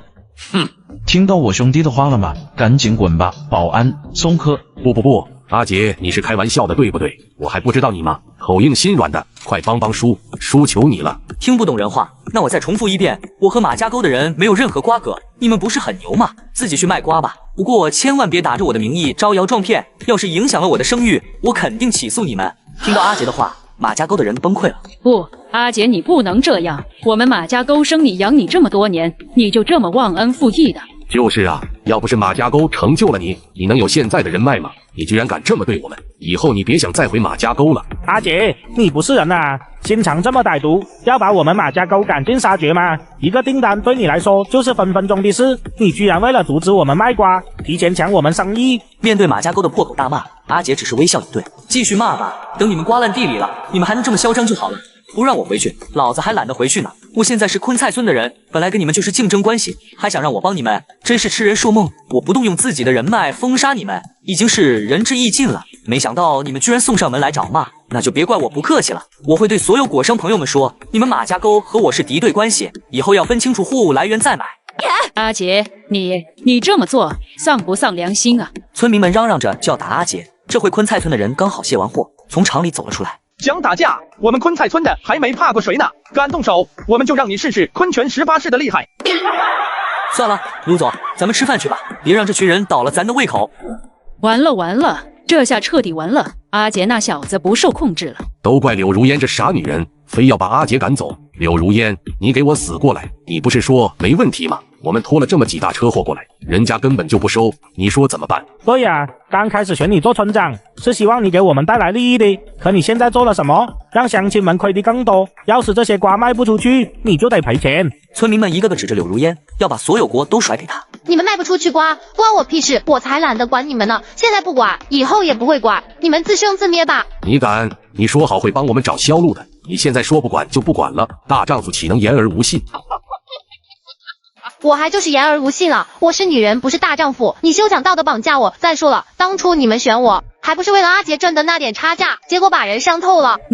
你就是这么当村长的，有没有点责任心？既然你们这么说了，那个村长我还不当了，你们谁爱当谁当去，以后马家沟的事与我无关，关的你们。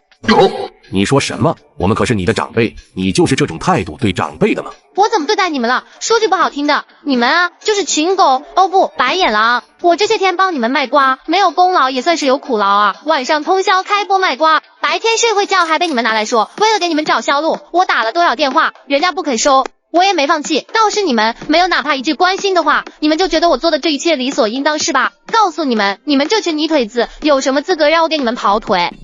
你居然瞧不起我们？我就是瞧不起你们，你们有什么资格让人瞧得起吗？一群垃圾而已，别拿人家的素质当你们撒泼的根本。平时尊重你们，是因为我们有素质，不代表你们真的很牛。我可不是阿杰那种任劳任怨的脾气，委屈了就自己吞下。现在姑奶奶我不伺候了。说完，他坐上自己的豪车，头也不回的离开了，留下马家沟的村民们面面相觑。这死丫头不是好人啊，我们怎么就眼瞎了？选了这么个狗东西上台，现在可怎么办呢？村民们突然发现，原来以前的阿杰是那么好。然而，马家沟的崩溃这才刚刚开始。喂，杰哥，我是柳如烟，咱们能见个面吗？我替村民卖瓜，帮他们狂赚300万，他们不但不感激，反而说我黑心把我赶出马家沟，这也直接导致村里的西瓜滞销，哀声连连。可他们不知道的是，我还给他们准备了一个大惊喜。柳如烟，有什么事你直接说吧，至于见面就不必了，我还在和卢总他们吃饭呢。杰哥，你能不能不要对我这么冷淡？我们能不能回到从前一样？你这样的语气，我真的很难受。难受那就别受了，以后不用打电话给我了。别这样，杰哥，你以前对我很好的。你说的那是以前了，现在是现在。杰哥，我错了，你原谅我这次好不好？我真的知错了。你没错，是我错了，我以前就不该带你这么个忘恩负义的白眼狼。杰哥，你别这样，我知道我对不起你，你就给我一个机会，以后我绝对不会做对不起你的事了。你还有别的事没？没有我挂了。别，杰哥，我是特意给你道歉的，你就原谅我吧。你的道歉我不接受。自从你背刺我的那天起，你就应该知道后果的。以后没什么事不要联系了。想到你我就恶心。不是这样的，杰哥，你以前无论我犯什么错，你都会原谅我的。现在为什么不肯原谅我？是不是因为夏末就是那天跟在你身边那个女的？杰哥，是我先认识你的。我们在一起那么久，只是我们之间产生了误会，他才横插一脚。我们只要误会解除了，就还能像以前一样的。杰哥，你还会对我好的，对吗？我保证这一次绝不辜负你了。你有病！阿杰挂了电话，拉黑删除，一气呵成。他实在不想和这个女人有什么交集。他之所以觉得他错了，只是因为他碰壁了。如果一帆风顺，他还会觉得自己错吗？怕是会高高在上的要求自己跪下来求他吧。阿杰以为柳如烟会消停了，没想到他还锲而不舍，换了个电话打了过来。杰哥，你真的不喜欢我了吗？为什么要拉黑我？之前你不都很喜欢我的吗？你为什么之前对我那么好，无论遇到什么你都会帮我，现在怎么不帮了？因为我上辈子挖了你家祖坟，欠你的呗。杰哥，你还在生我的气对不对？你要怎样才能不生气？网友们都说，如果你生我的气，就证明你心里还是在乎我的。真正的失望是连情绪都没了的那种。只要我能让你满意，你肯定还会像以前一样对我的，对吧？所以杰哥，你原谅我吧。还有，你回来吧，回来替马家沟的人卖瓜，我真的干不了这事啊。我去，这女人好恶心啊！还想让我再回到深渊，回到马家沟那个魔窟，这大冤种的生活，谁爱干谁干，也可不伺候了。你听好了，我对你现在只觉得恶心，哪怕想到过去的照顾与付出，也觉得恶心。所以麻烦你以后不要再恶心我了，否则我报警告你骚扰。说完又把电话挂了，拉黑。这柳如烟纯纯的有病。现在在昆菜村的生活，阿杰很满意，村民们都很尊敬他。等到分红的时候，甚至愿意给他更多的利润，让他在原来的基础上每公斤多赚1毛。这在马家沟绝对是不可能出现的场景。那群人恨不得把阿杰的底裤都扒了。大家听我说，这1毛利润我就不要了，该给大家的就给大家，我只拿我应得的部分，多的一点我也不要。不行啊，杰哥，你得要，要不是你，我们怎么可能赚这么多？村子里能有这么多订单，都是因为你的原因。你是功臣，怎么能让功臣寒心呢？你必须要啊，不要我们生气了啊！不是，不要你们的钱，你们还生气，这是什么逻辑？对啊，不仅这1毛钱的利润你要，还有那1/10的提成，你也必须拿着，不然今晚喝酒我可不帮你啊！不是，还有人强压给别人钱的，这威胁也太致命了吧！杰哥，你就拿了吧，这些都是你应得的，我们都是真心给的，希望你能接受。要知道之前我们的瓜根本卖不完，而且最好的价钱也只能卖到4毛1公斤，有时候只能卖到2、3毛，甚至1毛，留下来的喂猪也是常态。你这一来就帮大家把瓜全卖了，而且相当于我们往年最高的价格还多。其实我们赚大了，乡亲们的一点心意，你就别推辞了吧。看着一双双诚恳的眼睛，阿杰知道他们不是开玩笑。再一次，他对昆菜村的人品有了更直观的认知。放心，我们这里不是马家沟，不会养出贪得无厌的白眼狼。以前我们穷的时候都有骨气和良知，更别说现在了。阿杰心里万分感动，这待遇他从来没遇见过。大家的好意我心领了，还是那句话，既然大家认可我，那就是我最大的收获。我只要我应得的，你们要真想报答我，就留着这些钱，以后我们投资别的项目时，你们可以拿出来支持我。至于那10%的利润分红，就用来做村子里的基建升级吧。其实我有一个构想，想把咱们村建设成市里、省级乃至全国全世界最好的村。我将来的目标就是高科技种植农产品，打造独一无二的农产品市场，做到人无我有，人有我精，人精我能，再以独特的农业产品打造出乡村旅游，让大家伙在家里就可以赚大钱。阿杰的一番话让村民们目瞪口呆，居然还有这样的计划。原本以为能把瓜卖掉，再销售一些其他农产品就很不错了，没想到。放心吧，杰哥，你要做什么，我们都会支持你的。那好，接下来我要做的就是完善我们昆菜村的基础建设，还有文化标志性建筑，同时继续卖瓜赚钱，积累资金。卖瓜？我们村的瓜不是已经都卖完了吗？村子里现在已经没瓜了，要卖也只能卖一些附属农产品，可也没多少了。毕竟我们昆菜村这个季节主要种植的还是西瓜。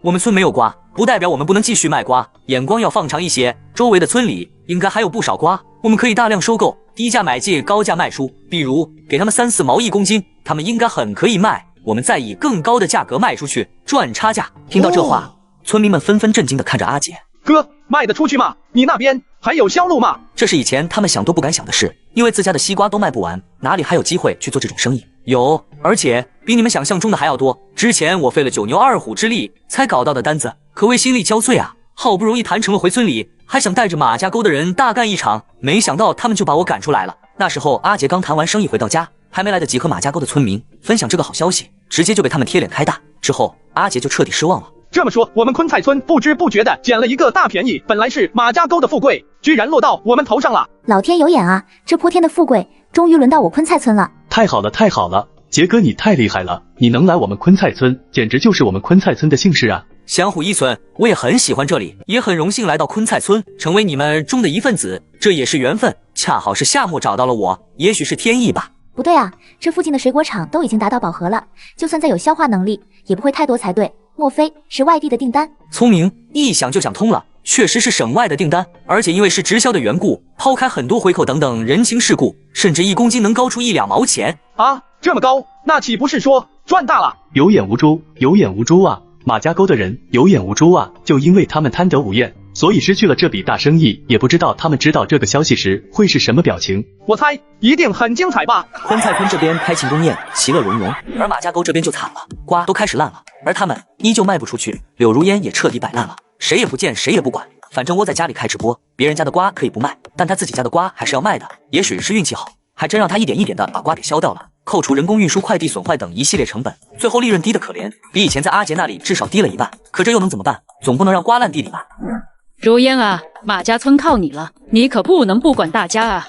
现在就只有你能拯救村子了，你是马家沟唯一的希望啊！头一天他把瓜卖掉，第2天村民就听到消息上了门。可柳如烟经过这么多事，这群人的嘴脸他早就看清了。我又不是救世主，而且我也没兴趣当救世主，这种拯救世界的事情你们找别人吧，我没兴趣，不奉陪了。如烟啊，你还生气呢？我们之前是说了一些气话，都在气头上呢。你还是村长呢，怎么这么小气，一点格局都没有？最多我们向你道歉，你就别耍小孩子脾气了。帮我们卖瓜吧。意思你们是说我小肚鸡肠，还真被你们说中了。我就是没有格局，我这个人一向有仇必报的，所以别指望我。至于道歉，我不需要你们的道歉，而且我也不原谅。说完，大门一关，随便村民在门口说什么。柳如烟，你还是村长呢，怎么这么没有责任心？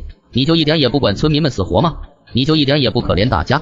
听到这些话，柳如烟还真就开始摆烂了。村里有什么好处就给自己安排上，至于剩下的，看谁顺眼就给点好处，心情不好那就扔了，浪费了都行。柳如烟当了一阵子的村长，让村民们苦不堪言，恶人自有恶人磨，柳如烟成了他们的煞星。就在这时候，大家才忽然想起来阿杰那个大院种的好。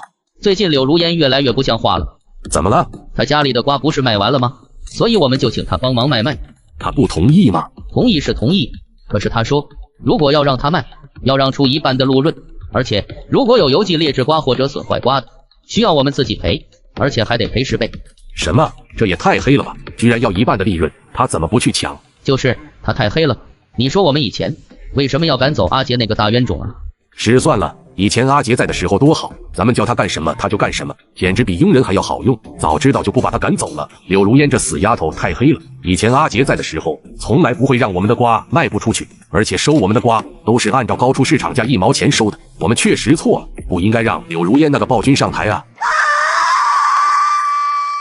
不好了，不好了，如烟，救命啊！我家要是再拿不出医药费来，医院就要把我儿子赶出来了。我卖西瓜帮村民狂赚300万，他们非但不感激，反而说我黑心把我赶出马家沟，这也直接导致了全村西瓜滞销。而作为全村希望的柳如烟也开始摆烂，白眼狼们终于得到报应了。让我帮忙卖瓜，可以啊。谢谢，我就知道如烟会帮我的，我一定好好把你记住的。可你别高兴得太早，我是答应给你卖瓜，不过我们要按照规矩来。规矩？什么规矩？六婶，你是明知故问啊！我之前不是说了吗？想让我卖瓜，需要交一半的利润作为坑位费。什么一半的利润？你怎么不去抢？你这是在趁人之危，趁我儿子住院需要钱，你就狮子大开口，你也太贪心了。六婶，你说的这是什么话？我什么时候趁人之危了？我一直都是这个价啊。那你就不能可怜我吗？我家都这么惨了，切！你惨我就要可怜你啊，这是什么逻辑？这个世界上惨的人多了，都让我来拯救，那我不疯了吗？柳如烟，你还是不是人啊？亏我还推举你当我们的村长呢，村民有难你不帮就算了，你居然还想趁机发财，你真没良心！我的良心告诉我，我可以辜负你们任何人，但是千万不能辜负我自己，不然我会死得很惨。阿杰的例子历历在目。好，我就不信了，我的瓜还卖不出去了，你不帮我，会有人帮我的。那你去找好心人帮你吧，我是无能为力了。六婶离开柳如烟家，直接去了昆菜村。她觉得只要自己卖下惨，好好和阿杰说说，阿杰那个大冤种一定会帮她的。阿杰啊，六婶走投无路了，你可要救一救婶子啊！你要是不救，六婶就死定了。阿杰被突然扑过来的六婶吓了一跳，差点以为是打劫的。杰哥，这位是我是阿杰的亲六婶，我从小就看着阿杰长大的。我小时候还给过他半颗大白兔奶糖呢，我们关系可好了。亲戚，马家沟的人。是的，你们都走开，我要和我侄儿叙旧。阿杰一把拍开六婶的手，你可别乱认亲戚，咱们不熟的。阿杰，我知道你和我之间有一些误会，大家几十年的邻居感情了，你就别这么小肚鸡肠了。我怎么不知道我们有几十年的感情？阿杰，你这话就说的不对了。小时候我还给过你半块大白兔呢。呵呵，你以前总提这事，我也懒得反驳你。不过现在还一直提，那我就要好好和你说道了。半块奶糖算个屁呀！你家孩子少从我家拿零食吃了吗？更何况那半块奶糖也不是你愿意给的，是你儿子吃了几口掉地上，你们嫌脏了，看我路过才给我的。你的我什么都不知道吗？这种侮辱性时刻，你不仅不觉得羞耻，竟然还当做一种光荣事迹炫耀，你可真不要脸啊！六婶显然没想到阿杰这么不给面子，竟然当众揭穿他的伎俩。阿杰，你怎么能这么说呢？咱们好歹是邻居。现在不是了。从六婶跟着村民们一起讨伐阿杰，觉得他黑了钱的那一刻起，阿杰已经对马家沟的人绝望了。阿杰，我知道你心里有气，可现在不是你耍小脾气的时候。我现在真的走投无路了。你也知道，你大哥正在医院里，他每个月的治疗费用都是我一个人在操心。今天医院打电话来了，如果再不缴费，他就要被赶出医院了。阿杰，你就先放下成见，能不能先救救我？发善心，把我的瓜卖了，这关乎到救命钱啊！我知道你人最好了，我也不多要，你就比市场价多给我2毛就成，我6毛卖给你，我都不多赚你钱了。你想想，你拿这些瓜出去卖，甚至可以卖到9毛1块，我只要你6毛，你可以赚多少差价不是？分菜村的人眼睛瞪得老圆，一脸不可置信地看着六婶，直呼好家伙。他可真敢说啊！他喵的，从农户手里最高市场价也就4毛，他张口就敢要6毛，还一副让你赚大便宜的样子，这逻辑你天呐！六婶，你说的是，你那瓜很不错，卖6毛都可以了，可以赚很多差价呢。这么说，你要我的瓜了，我就说你有眼光。哼，这种赚大钱的买卖，我阿杰无福消受。六婶，你还是去找别人吧，我就算了，咱没那赚大钱的命。阿杰，你以前我都是卖给你7毛的，现在我只卖你6毛了，让你大赚一笔，你还想怎么样？你可别太贪心。我就说你啊，就是白眼狼，一点感恩之心都没有。以前我出高价买你的瓜，那是我看你可怜，看你儿子需要钱治病，所以我才帮你。而你呢，不仅不认为这是别人对你的帮助，反而认为这是理所当然。既然你的瓜那么好卖，值得卖6毛钱，那你去卖好了，找我干嘛？当我冤大头吗？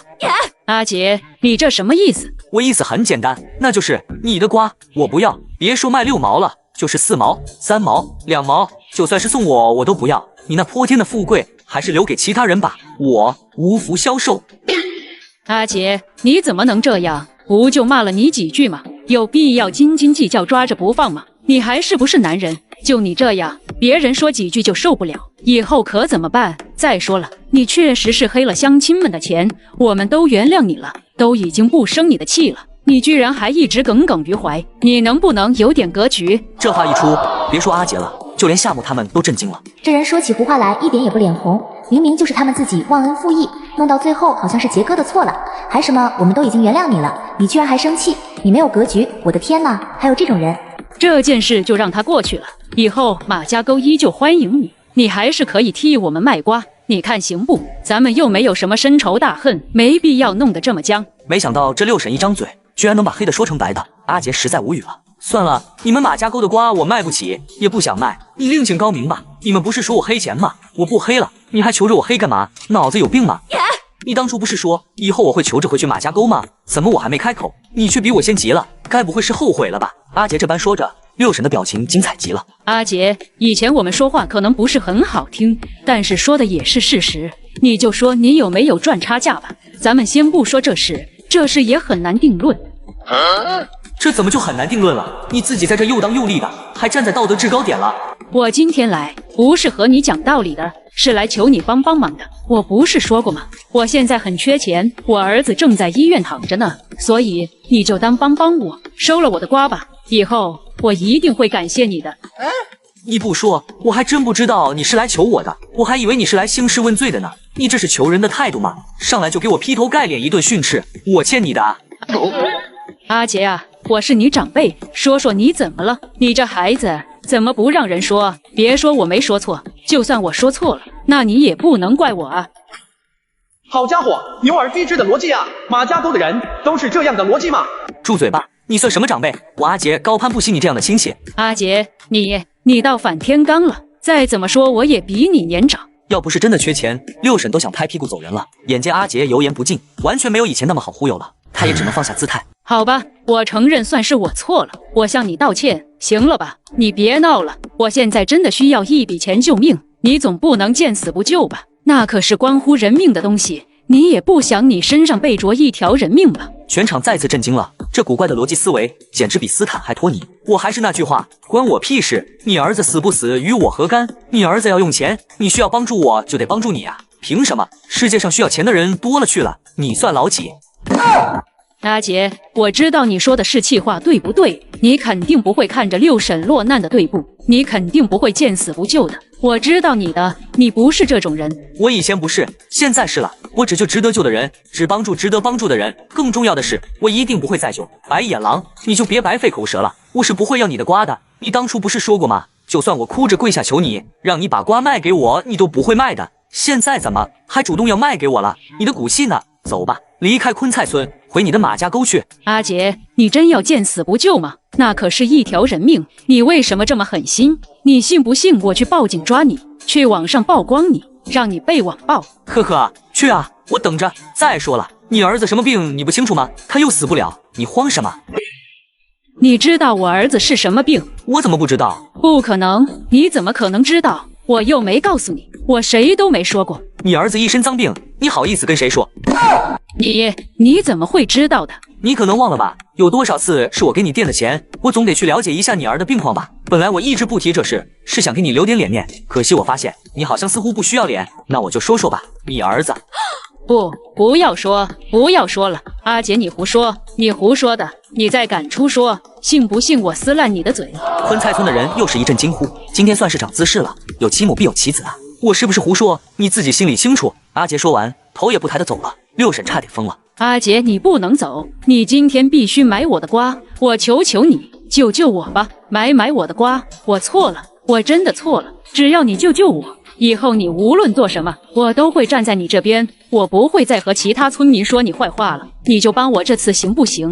我儿子真的需要这笔钱。六婶终于认清事实了，阿杰已经不再是以前那个任人宰割的大冤种了。我真的知道错了，我不应该骂你，我不应该和村民们一起针对你，不应该贪得无厌。你明明帮村里干了那么多活，甚至不求回报。你明明已经给了村里很多福利，每天起早贪黑帮我们发展村子。其实六婶都知道，你赚那点差价都是辛苦钱。现在整个收瓜行业就你利润最低，是我们昧良心的诬陷你黑钱，我们真不是东西。这些年要不是你，村子还是低收入人群，不知道多少人娶不上媳妇，不知道多少人买不起车，买不起房，因为你尽心尽力。现在马家沟人人有车，户户新房，我们却恩将仇报。阿杰，六婶知道错了，你就原谅我这一次，替我卖瓜吧，我以后一定改啊！阿杰听到这些话，闭目仰天，深深吸了一口气。原来你们不是不懂，原来你们什么都知道。阿杰惨然一笑，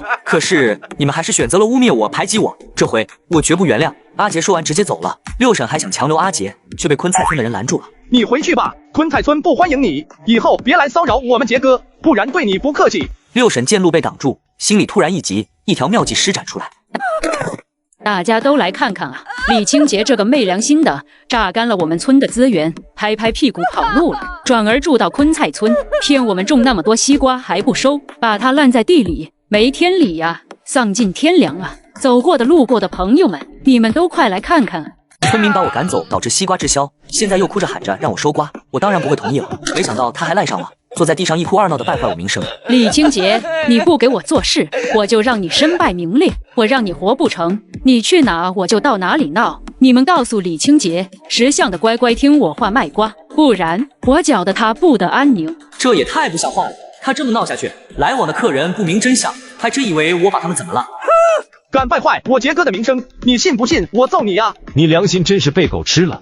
以前杰哥帮了你们那么多，你们是一点都不记恩啊，各种手段整杰哥，真当你是天王老子啊？谁都欠你的。夏书记，只要你说句话，我立刻把他丢出去，免得脏了我们昆菜村。要是动手，就显得我们昆菜村无礼了。那怎么办？难道就一直让他闹？这样吧，你去村委拿个喇叭，把他做的事情录下来，在他撒泼打滚的地方循环播放。阿杰一脸诧异的看着夏沫，这丫头还真聪明啊。以其人之道还治其人之身，他不讲理，那我就不跟他讲道理。夏姐厉害啊，我们怎么没想到？不愧是重点名牌大学毕业的。没，就是随便玩玩。夏沫，谢谢你啊。没什么，你现在是我昆菜村的人，我肯定不能让外人欺负你，更何况还是在我昆菜村的地界。不一会，村民们就拿来了20多个小喇叭，齐齐一排摆在六婶身旁。你们想干嘛？识相的让阿杰出来，不然我不会善罢甘休的。大婶，你不是喜欢玩吗？那咱就一起玩玩。一道刺耳的电流声响起，20多个小喇叭同时出声。大家都来看看啊，就是这忘恩负义的白眼狼，以前得了杰哥的好处，把杰哥一家赶出马家沟，现在瓜卖不出去了，又来我昆菜村撒泼打混，还想道德绑架坑杰哥的钱，他儿子还在外面乱来染了脏病。小喇叭一遍遍的循环播放，字字扎在六婶心坎上，他人都麻了，他一张嘴怎么说得过那么多机器啊？关掉，住嘴！你们再不关，我就要报警了！关掉，快给老娘关掉！六婶崩溃了，周围的人经过这么一阵了解，都知道了他做过的事，纷纷开始议论起来。我最怕和大妈吵架了，他们的战斗力爆表，我只能瑟瑟发抖。但是现在我终于学到了，下次再遇到大妈撒泼打混，我就用这招。能发明这方法的人真是天才。上次在菜场和一个大妈起冲突，明明是他的错，我却愣是被他骂了1个小时。那输出，现在想想还头皮发麻。回家之后越想越气，差点没给我整抑郁了。这回我总算找到方法了，兄弟们，我要回去报仇了。等我回信哈。真是奇葩啊！人家帮他是情分，不帮是本分。他该不会以为人家帮他是天经地义吧？脑子是怎么长的？这大婶奇葩了，白眼狼做事了。刚开始联合弄人家，发现没人家又不行，又来求人家帮忙，人家不帮就开始耍无赖，哪有这种事？三观不正，这种人就该下地狱。这下六婶可成了最大的笑话。他所谓的大招，只会让他像个小丑一样。你们知道什么？阿杰见死不救，我儿子住院需要钱，他明明只需要稍微出下手就可以救我儿子一命，他却选择坐视不理。这种人渣，你们还帮他说话？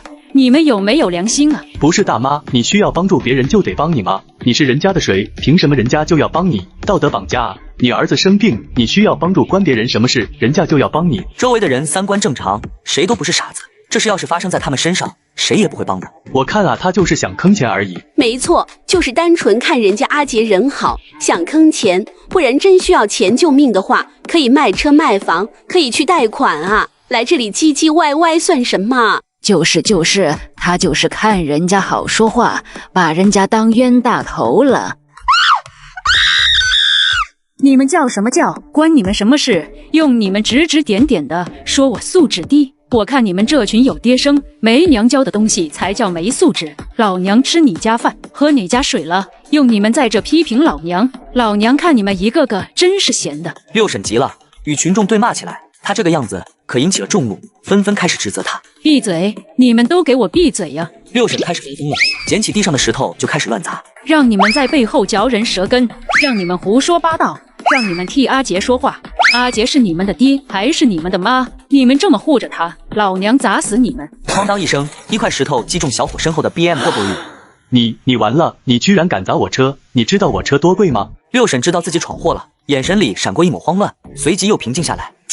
切，不就是烂宝马吗？看你这车这么旧，估计就是个二手车而已，装什么装？车主气得差点翻了白眼。和你没什么好说的，你和警察解释吧。车主拿出手机要报警，六婶慌了，奇葩行为再次出现。报警？你敢报警，我就砸你的车！居然敢恐吓我，我惊慌之下才误打你车的，你还敢用报警来吓唬我？车主没理会，继续拨打报警电话。你还真敢报警？哐当一声。好家伙，他还真敢砸啊！那是 BMW 7系啊，最低的都要100多万，他摊上大事了。这大婶脑残吧？他不知道这车有多贵，估计他赔不起。赔不起好啊！故意损害他人巨额财产，那他就去蹲局子吧。听到这些话，六婶终于慌了。不是，这车这么贵吗？不是说宝马才20-30万吗？而这车看起来破旧不堪，怎么会那么贵？不，我不知道，我不信，你这车肯定是二手的，还想坑我，我才不上你们的当。六婶这时候哪里还有撒泼的心情，神色仓皇的就想逃跑。你砸了我车还想跑？给我等着，叔叔没来之前不许走。你们想干嘛？你们非法扣留我是犯罪，知道吗？快给老娘滚开！走，你今天是走不了了，砸了车打了人还想走？你以为你是天老爷啊？老娘想走就走，拿个破车就来装豪车，还让我赔？你这是诈骗！我不报警抓你就算是仁慈了，你赶紧给我让开！周围被石头砸到的人都围了上来，见他嚣张跋扈的样子，实在忍不住了。不知道谁开的头，就听到六婶一阵惨叫。看到帽子叔叔来了，一群人才退走。六婶见状，赶紧哭爹喊娘，说什么大伙欺负他。可这会有热心群众拿出手机，刚才的一幕被记录得清清楚楚。鉴定人员一番计算之下，六婶这次需要赔偿的损失高达20万左右。他也是没想到，自己明明过来卖瓜的，结果瓜没卖掉，还要倒赔20几万，他彻底崩溃了。不怪我，真不怪我，要怪你们就怪阿杰，都是阿杰。如果他自己受点委屈留在马家沟，如果他还帮我们卖瓜，那我就不会来昆菜村了，我也不会缺钱交医疗费，那我就不会打伤人，打破车子。你们要怪就怪阿杰，想要让人赔钱，那就找阿杰，跟我无关，千错万错都是李清洁的错。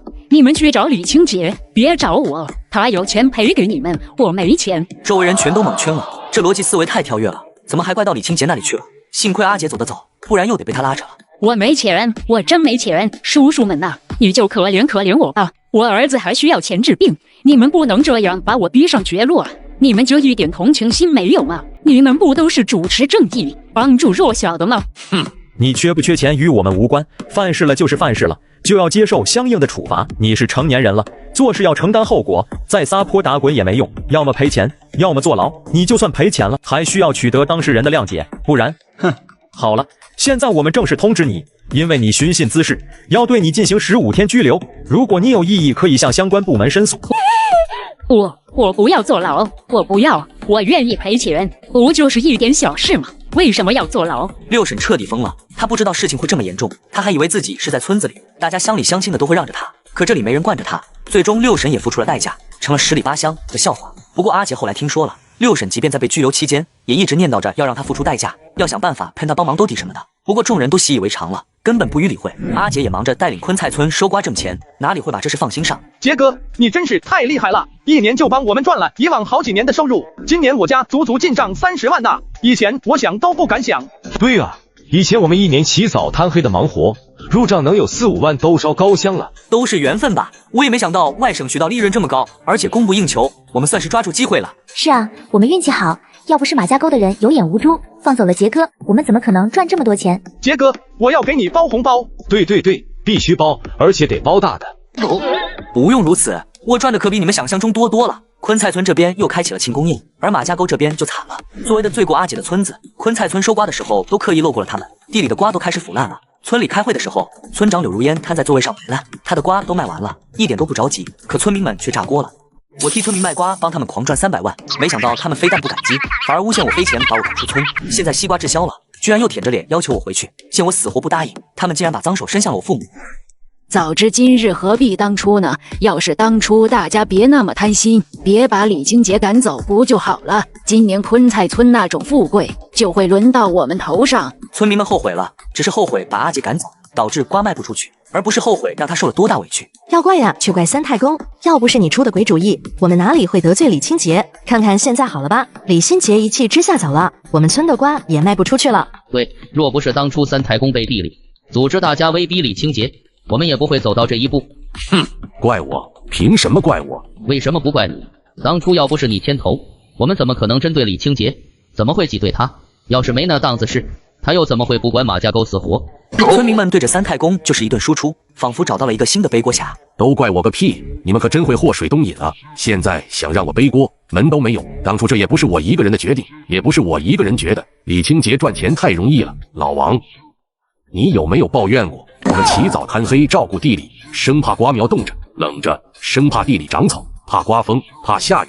我们辛辛苦苦种地，最后瓜成熟了，他阿杰就动嘴巴，就拿走我们好几毛的利润，他就是丧良心。这话不止你说过，大家都抱怨过。你们想承认让我背锅，我就是牵头的没错。可是我说出这些话的时候，你们也没阻止，反而说我说的对，还非常支持我讨伐阿杰。现在一个个又来怪我了。如果你们当初真觉得我错了，那么你们为什么不嫁那个时候就提出来？三太公的一席话说的在场的个个低下头。好了，谁也别说谁了。现在当务之急就是要怎么解决这个问题。是啊，谁知道阿杰那个家伙突然开窍了，居然一下子就敢反抗了。以前他都不会反抗的，他也太小气了，随便挤兑一下，居然就走了。我们也没想到啊。你说他乖乖让出一些利益，大家皆大欢喜不好吗？这个阿杰太不识时务了，亏我们还是邻居，真是忘恩负义啊！突然背叛村子，委屈谁没受过？他这种就是叛徒，要放打仗那会，直接给他枪毙了都可以。要不怎么说马家沟的人脑回路有问题呢？都这样了，还在埋怨阿姐。他还敢说我们是白眼狼？我看他才是，也不看看哪个村才是他真正的故乡，我还就不信了。他以后老了不落叶归根，他还能一辈子在昆菜村不成？等他落叶归根的时候，骨灰都给他养了。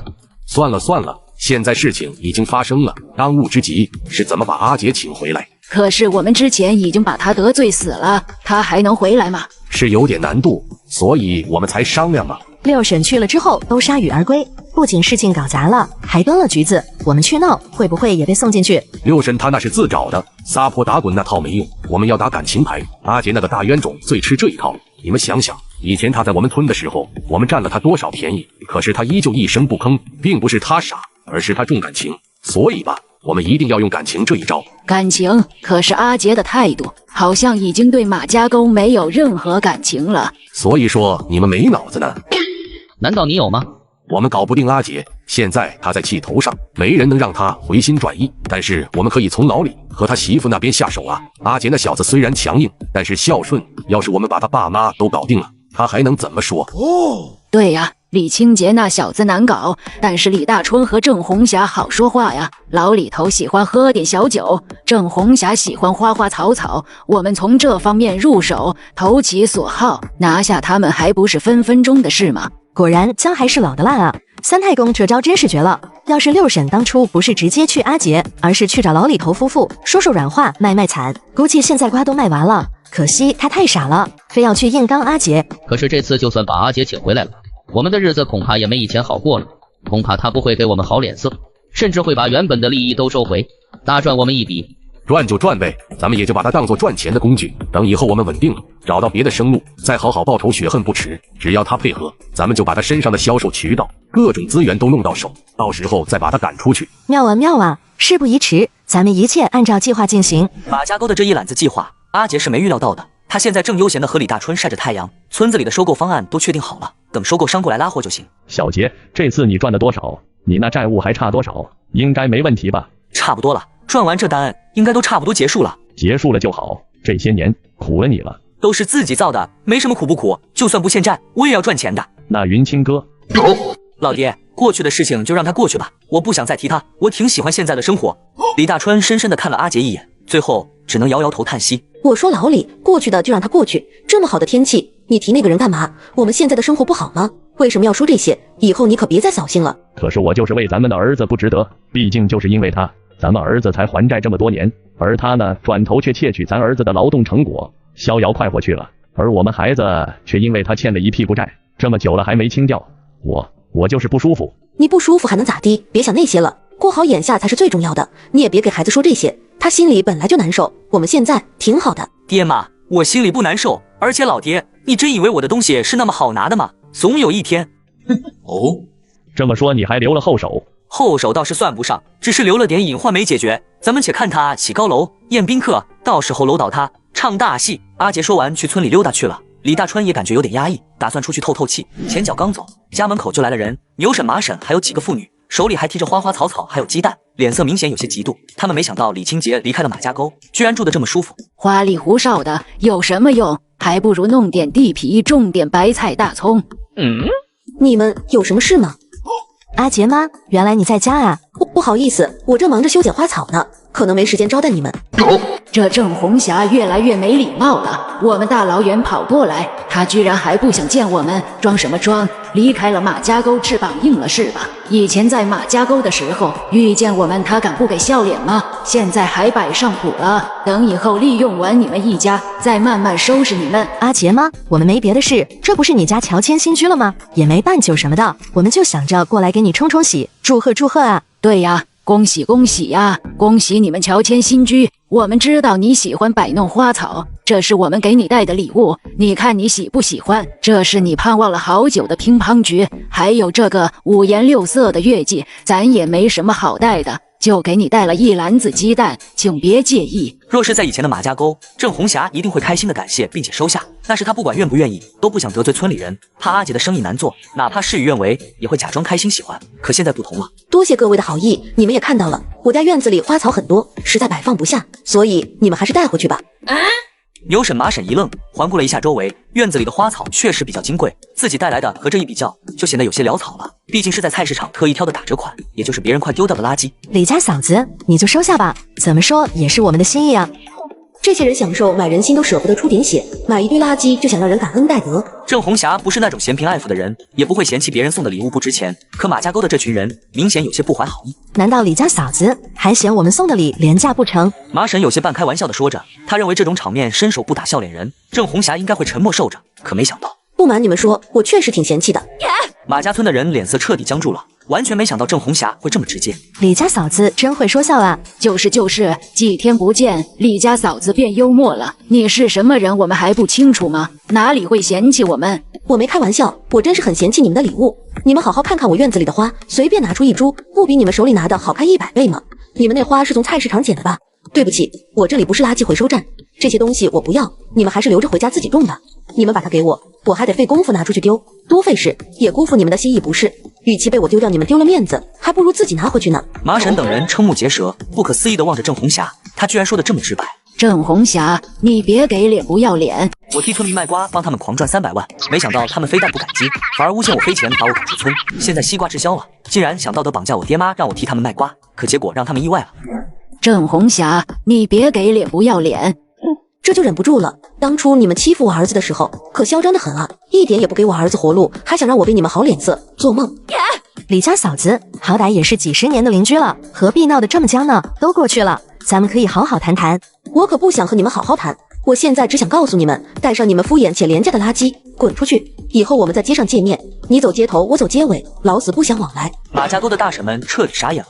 郑红霞火力全开之下，战斗力居然这么猛，她永远也忘不掉那天儿子受到的屈辱。李家嫂子，你消消气，你看这昆菜村有什么好的？穷得要死，到处都是灰尘，我们才来一会就感觉要窒息了。这里哪有咱们马家沟好啊？你们还是回去住吧，房子都还给你们留着，把家具搬过去就行了。是啊是啊，李家嫂子，你没发现吗？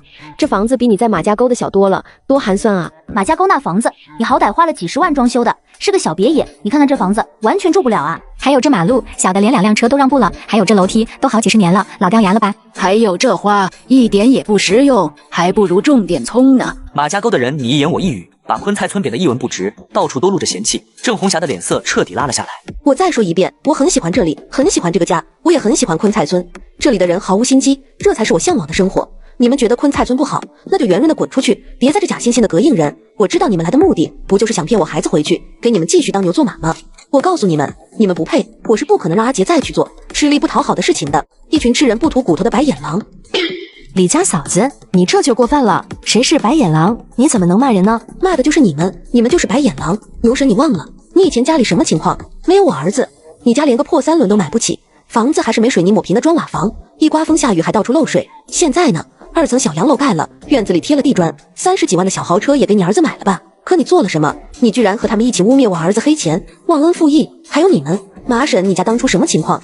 你老公住院需要一大笔钱，砸锅卖铁都凑不齐，我儿子先给你凑齐钱，还帮你家赚了那么多钱，你最后都干了什么？还有你，以前你儿子媳妇都娶不到，后面为什么人家答应了？还有你一群白眼狼。被点到名字的脸色都很不自然。以前要是没有阿杰的话，他们村确实很难。郑红霞，别以为我们好声好气劝你，你就得了脸了是吧？我们之所以发家致富，是因为我们勤劳，别什么事都往自己脸上贴金。要不是我们起早贪黑，面朝黄土背朝天，地里忙活，我们能赚到钱吗？我们赚钱与你们家何干？呵呵，你家勤劳就能致富，勤劳的人多了去了，为什么致富的没多少？好吧，我也懒得和你们扯。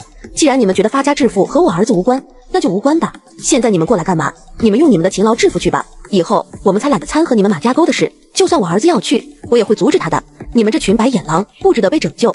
现在，请你们立刻马上滚出去！郑红霞说着也不客气，拿起扫把就将人扫地出门了。李家嫂子，你怎么变成这样了？你怎么能见死不救？你就一点良心都没有吗？回应他们的是郑红霞关门的声音。与此同时，李大川那边也遇到了同样的事情，在村里溜达的时候遇到了马家沟的人，一见面就要拉着他去喝酒。李大川果断拒绝，他是有点小爱好，但也不是见到酒就走不动道的那种。李大哥，你怎么这么小气？我记得你以前豪迈得很，现在是怎么回事？因为一点小事就不顾我们几10年的兄弟情谊，小孩和媳妇不懂事，那是他们的事情，我们应该大度一点。上次确实和小杰有点误会，可是总不能因为一点小事就老死不相往来吧？他们是他们，我们是我们，别因为一些误会就影响了我们。大哥，你应该大度一些，作为一家之主，怎么能被他们牵着鼻子走呢？你应该有威望，应该有自己的想法。马家沟的村民们不断 PUA 李大春。李老哥，你不是喜欢喝点小杨家的古酒吗？今天我们带来了新鲜出炉的，咱们不醉不归如何？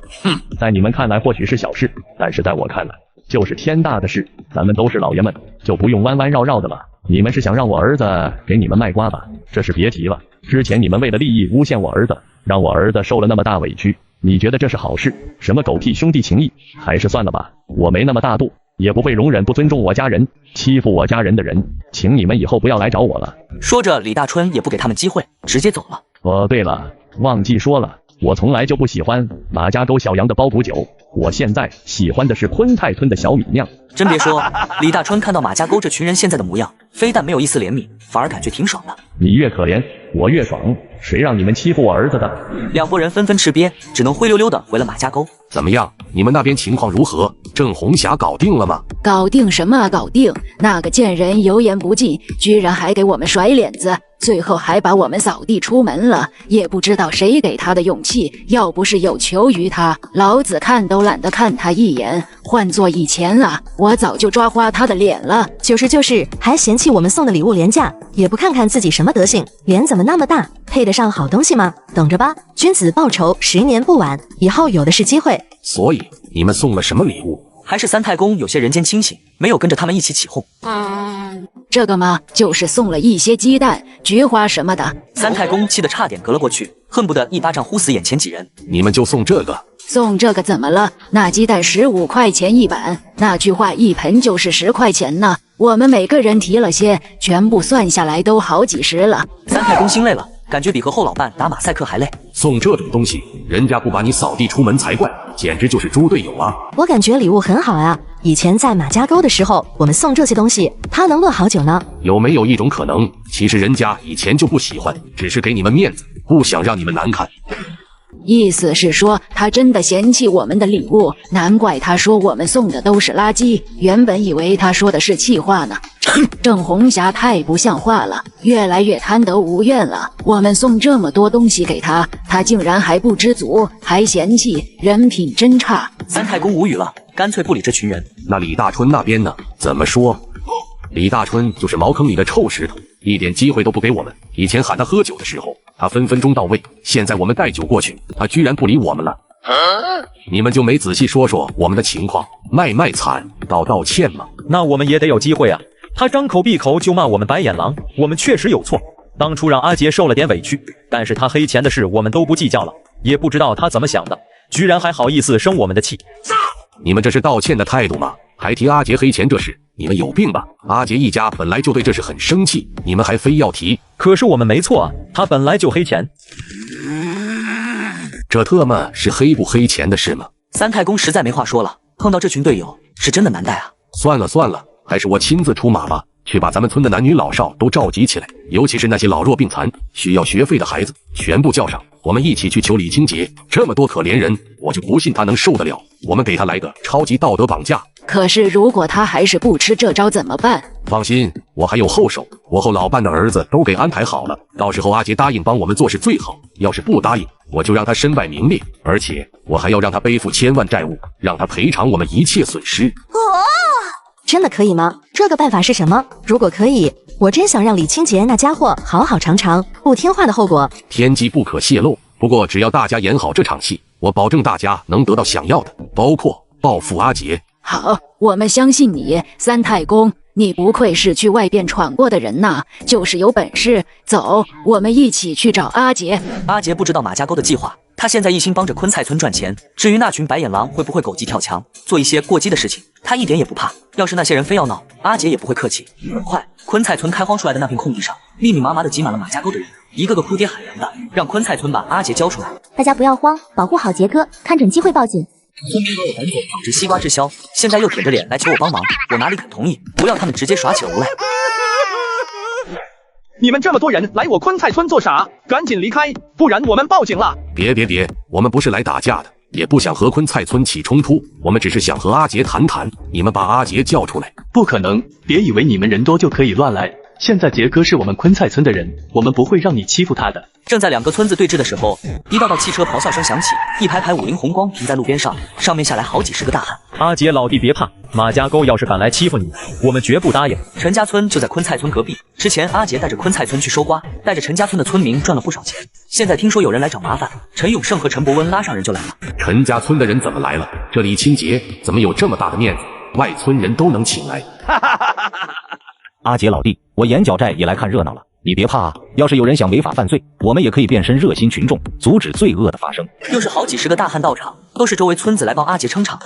马家沟原本还仗着人多，咄咄逼人，现在看到这么多人把他们围了起来，一些胆小的已经开始忍不住颤抖了，典型的欺软怕硬的特点。咱怎么办？我们不会被打吧？别怕，人越多越好，人越多越好办事。什么年代了，还以为是古代吗？只要他们敢动手，叔叔们会收拾他们的。三太公的话不但没起到效果，反而让村民开始怀疑他的脑洞起来。你确定人越多越好吗？我们这样主动过来搞事情，对面还人越多越好，我们会不会待会连翔都被打出来？还叔叔，怕是叔叔们还没来，我们这边就废了。阿杰看着眼前浩浩荡荡的马家沟人，心中无限感慨。这马家沟真是一点良心都没有啊！说实话，我离开马家沟之后，从未主动针对过村里的人，哪怕上次柳如烟用我的名字卖瓜，也是他先搞的事情，可他们却一而再再而三的挑战我的底线，那就别怪我不客气了。李青杰，我们今天过来就是想和你好好聊聊，你安排这么多人围过来是什么意思？想打我们啊？现在是法治社会，聚众斗殴，你可知道什么结果？三太公先声夺人，倒打一耙，让马家沟先站在正义的一方，这让周围的人颇为不耻。明明是你把马家沟的人都带过来的，分明就是想害我们杰哥。我们没过来闹事，就是过来谈谈，所以你们呢？我们也没想干什么，就凑过来看看热闹，看热闹不犯法吧？对呀，我们就看个热闹，吃瓜，吃瓜不碍你们是吧？三太公心中一紧，这些人绝不是看热闹这么简单。要是马家沟敢对李清杰做点什么，保证下一秒就会被认住暴打。不过也无所谓，反正今天过来也不是打架的。李清杰、杰哥、杰少，今天正好当着大家伙的面，咱把事情说清楚。三太公这一跪，把在场所有人都震惊了。不是说好的搞事情吗？怎么突然就给跪了？莫非他真的服软了？我看他的面相就是一张小人脸，专门使坏的。阿杰皱着眉，他也感受到了不同寻常，这些人不安好心，肯定有阴谋。阿杰，我们错了，求求你放过我们吧，放过马家村吧。自从得罪你之后，家不成家，业不成业，你的手段我们算是知道了，你太厉害了，把我们马家沟的人害得人不人鬼不鬼。我们错了，我们也怕了，求求你放过我们，饶过我们，求求你了，我们以后真的不敢了。阿杰等人一脸古怪，这马家沟怎么突然就认错了？他们根本就不是认错的主，而且看那表情，哪有一点知错的意思？三太公使了个颜色，马家沟的村民齐刷刷跪下，尤其是老弱病残，跟着就是一模一样的哭诉。阿杰啊，大娘错了，求求你饶了大娘吧，大娘不该说你黑钱，你放过大娘吧，大娘家里都快没米下锅了。而且那瓜都已经烂在地里了，我知道你这都是为了惩罚我们瓜卖不出去，我们都已经知道错了，我们知道只要你不发话，我们的瓜肯定卖不出去。可是你就算心里再气，也不能浪费粮食，总不能让大娘那么多瓜都烂在地里吧？这是浪费资源。要说三太公哭的假就算了，可牛婶这一席话就有很大的歧义了。什么叫不该说杰哥黑钱？杰哥本来就没黑钱，他这么一哭，反倒是把杰哥的形象给毁了，这是诬陷，太阴险了。阿杰啊，大娘求求你了，你就放过大娘吧，你黑的钱我不要了，我不要了还不成吗？你别针对我了，你再针对我，我只有去死了。大娘真的走投无路了，真的知错了，真的不该惹你的，你就当做做好事，把大娘的瓜收了吧。他这番话让在场的人都很愤怒，他说的不是事实，但这骨气却只能憋在心里，毕竟人家是跪着说的。叔叔，你就放过我阿爹吧，我阿爹不是有意说你黑钱的，你黑的钱我们也不要了，我阿爹还等着卖瓜之后拿钱治病呢，瓜再卖不出去，那我阿爹就死定了，医院说再不交钱就要把他赶出去，求求你放过我们吧，我们真的错了，叔叔，以后我们不说你黑钱了，你要黑多少就黑多少，我们宁愿亏点，求求你别不要我们的瓜。小孩子哭爹喊娘的叫嚷着，这要是不知道的，还以为阿杰伤天害理，黑了人家爸爸的救命钱呢。杰哥，我错了，我不该和他们一起针对你的，我应该答应你的要求，不管你要做什么，我都答应你，好吧？只要你答应买我的瓜，你之前的一切要求我都答应。我4个弟弟妹妹都等着钱上学呢，你就可怜可怜我，把我的瓜买了吧。这次我可以答应你任何要求，任何。这是马婶家的女儿，以前阿杰在马家村的时候，他见阿杰年轻帅气有能力，主动追求过他，甚至投怀送抱，无所不用其极。不过阿杰没答应，没想到现在居然用这种黑招。这回阿杰已经闻到了阴谋的味道，他大致知道三太公想做什么了。他们想往我身上泼脏水，把我打造成一个逼良为娼、为富不仁的坏蛋。可这周围的人虽然多，但大多都知道事情的真相，就算他们再怎么表演，周围的人也不会信啊。所以他这样做有什么用？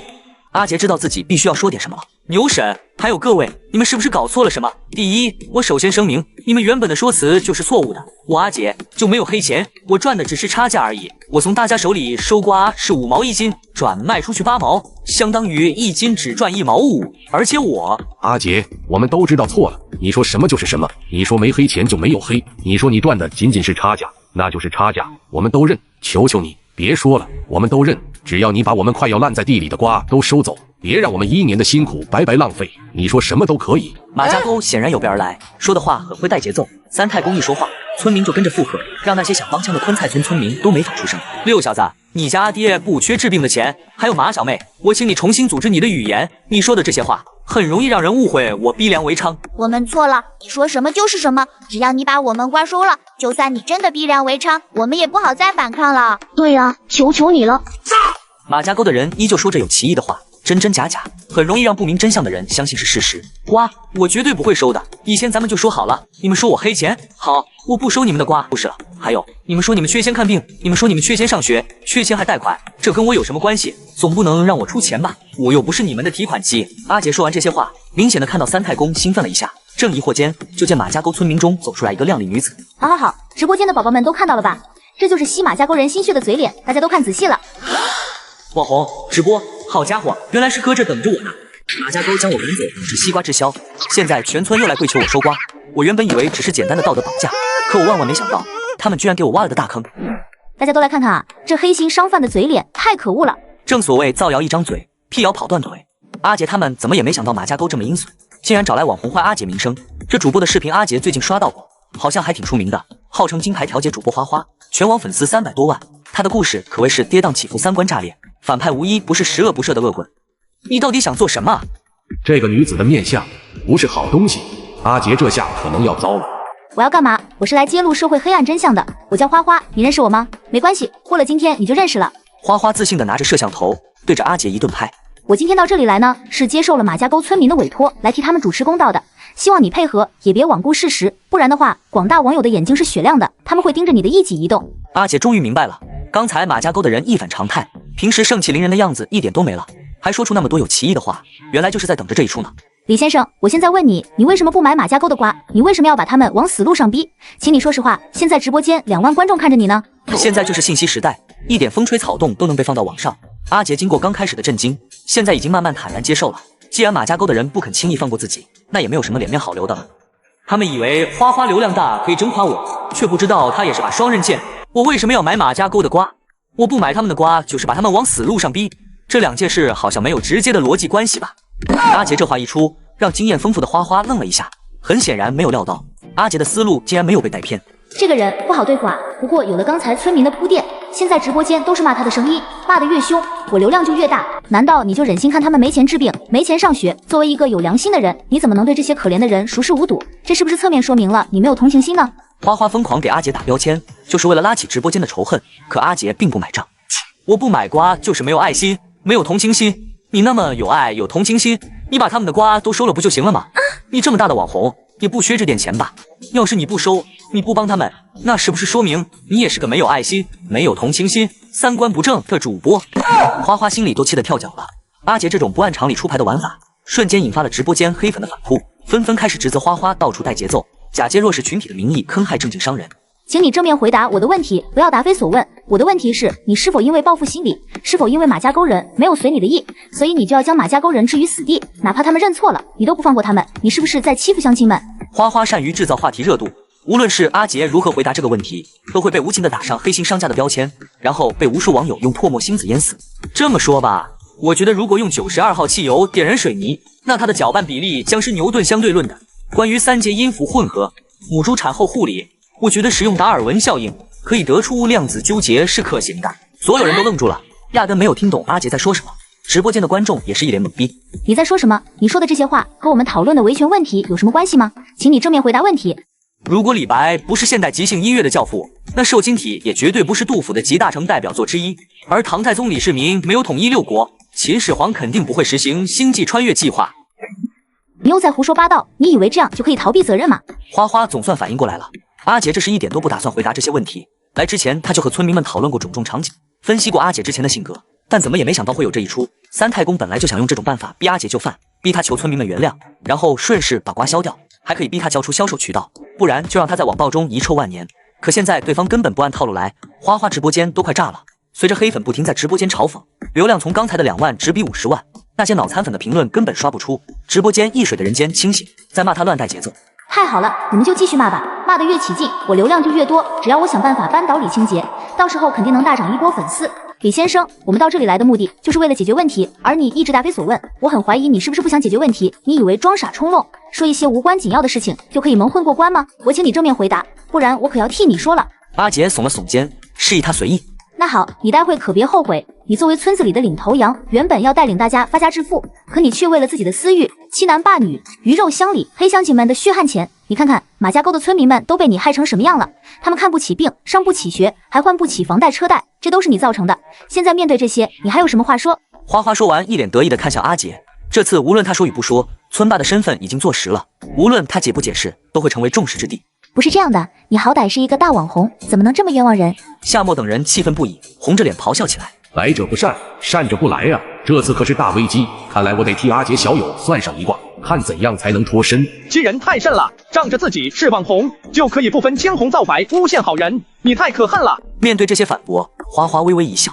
反驳好啊，你们越反驳，我的话题流量越高，往往那种直接道歉的反而没什么热度，是非曲直，网友们会评价李清洁，你认不认罪？夏沫等人担忧地看着阿杰，不知道要怎么帮他，可当事人却无所谓地笑了笑，然后面对着镜头。关于这个问题吧，我觉得哎呦不错，怎么说，马家沟的西瓜嘛。三太公等人眼睛一亮，只要阿杰进入自证环节，他就永远无法清白了。请你大声地说出来。关于马家沟的西瓜吧，一斤不要99，不要9块9，只要9毛钱。平时你在别的摊位上可能需要1块5、2块1斤的西瓜，现在你只要走进这个直播间，仅仅9毛钱就带走，还能帮你不包邮送到家，买到就是赚到，只亏1万单。来，兄弟们准备好你们的手速，1、2、3，上链接。听到这话，本来以为阿杰已经正常的花花，还有三太公他们均是一呆。不是，你这家伙又在发什么疯？你以为你这样不对，不好。就在花花想说什么的时候，发现阿杰一脸微笑的看着他，随后就发现了直播间的警告。警告，你们未取得相关带货许可，请勿在直播间带货，否则将对主播进行处罚。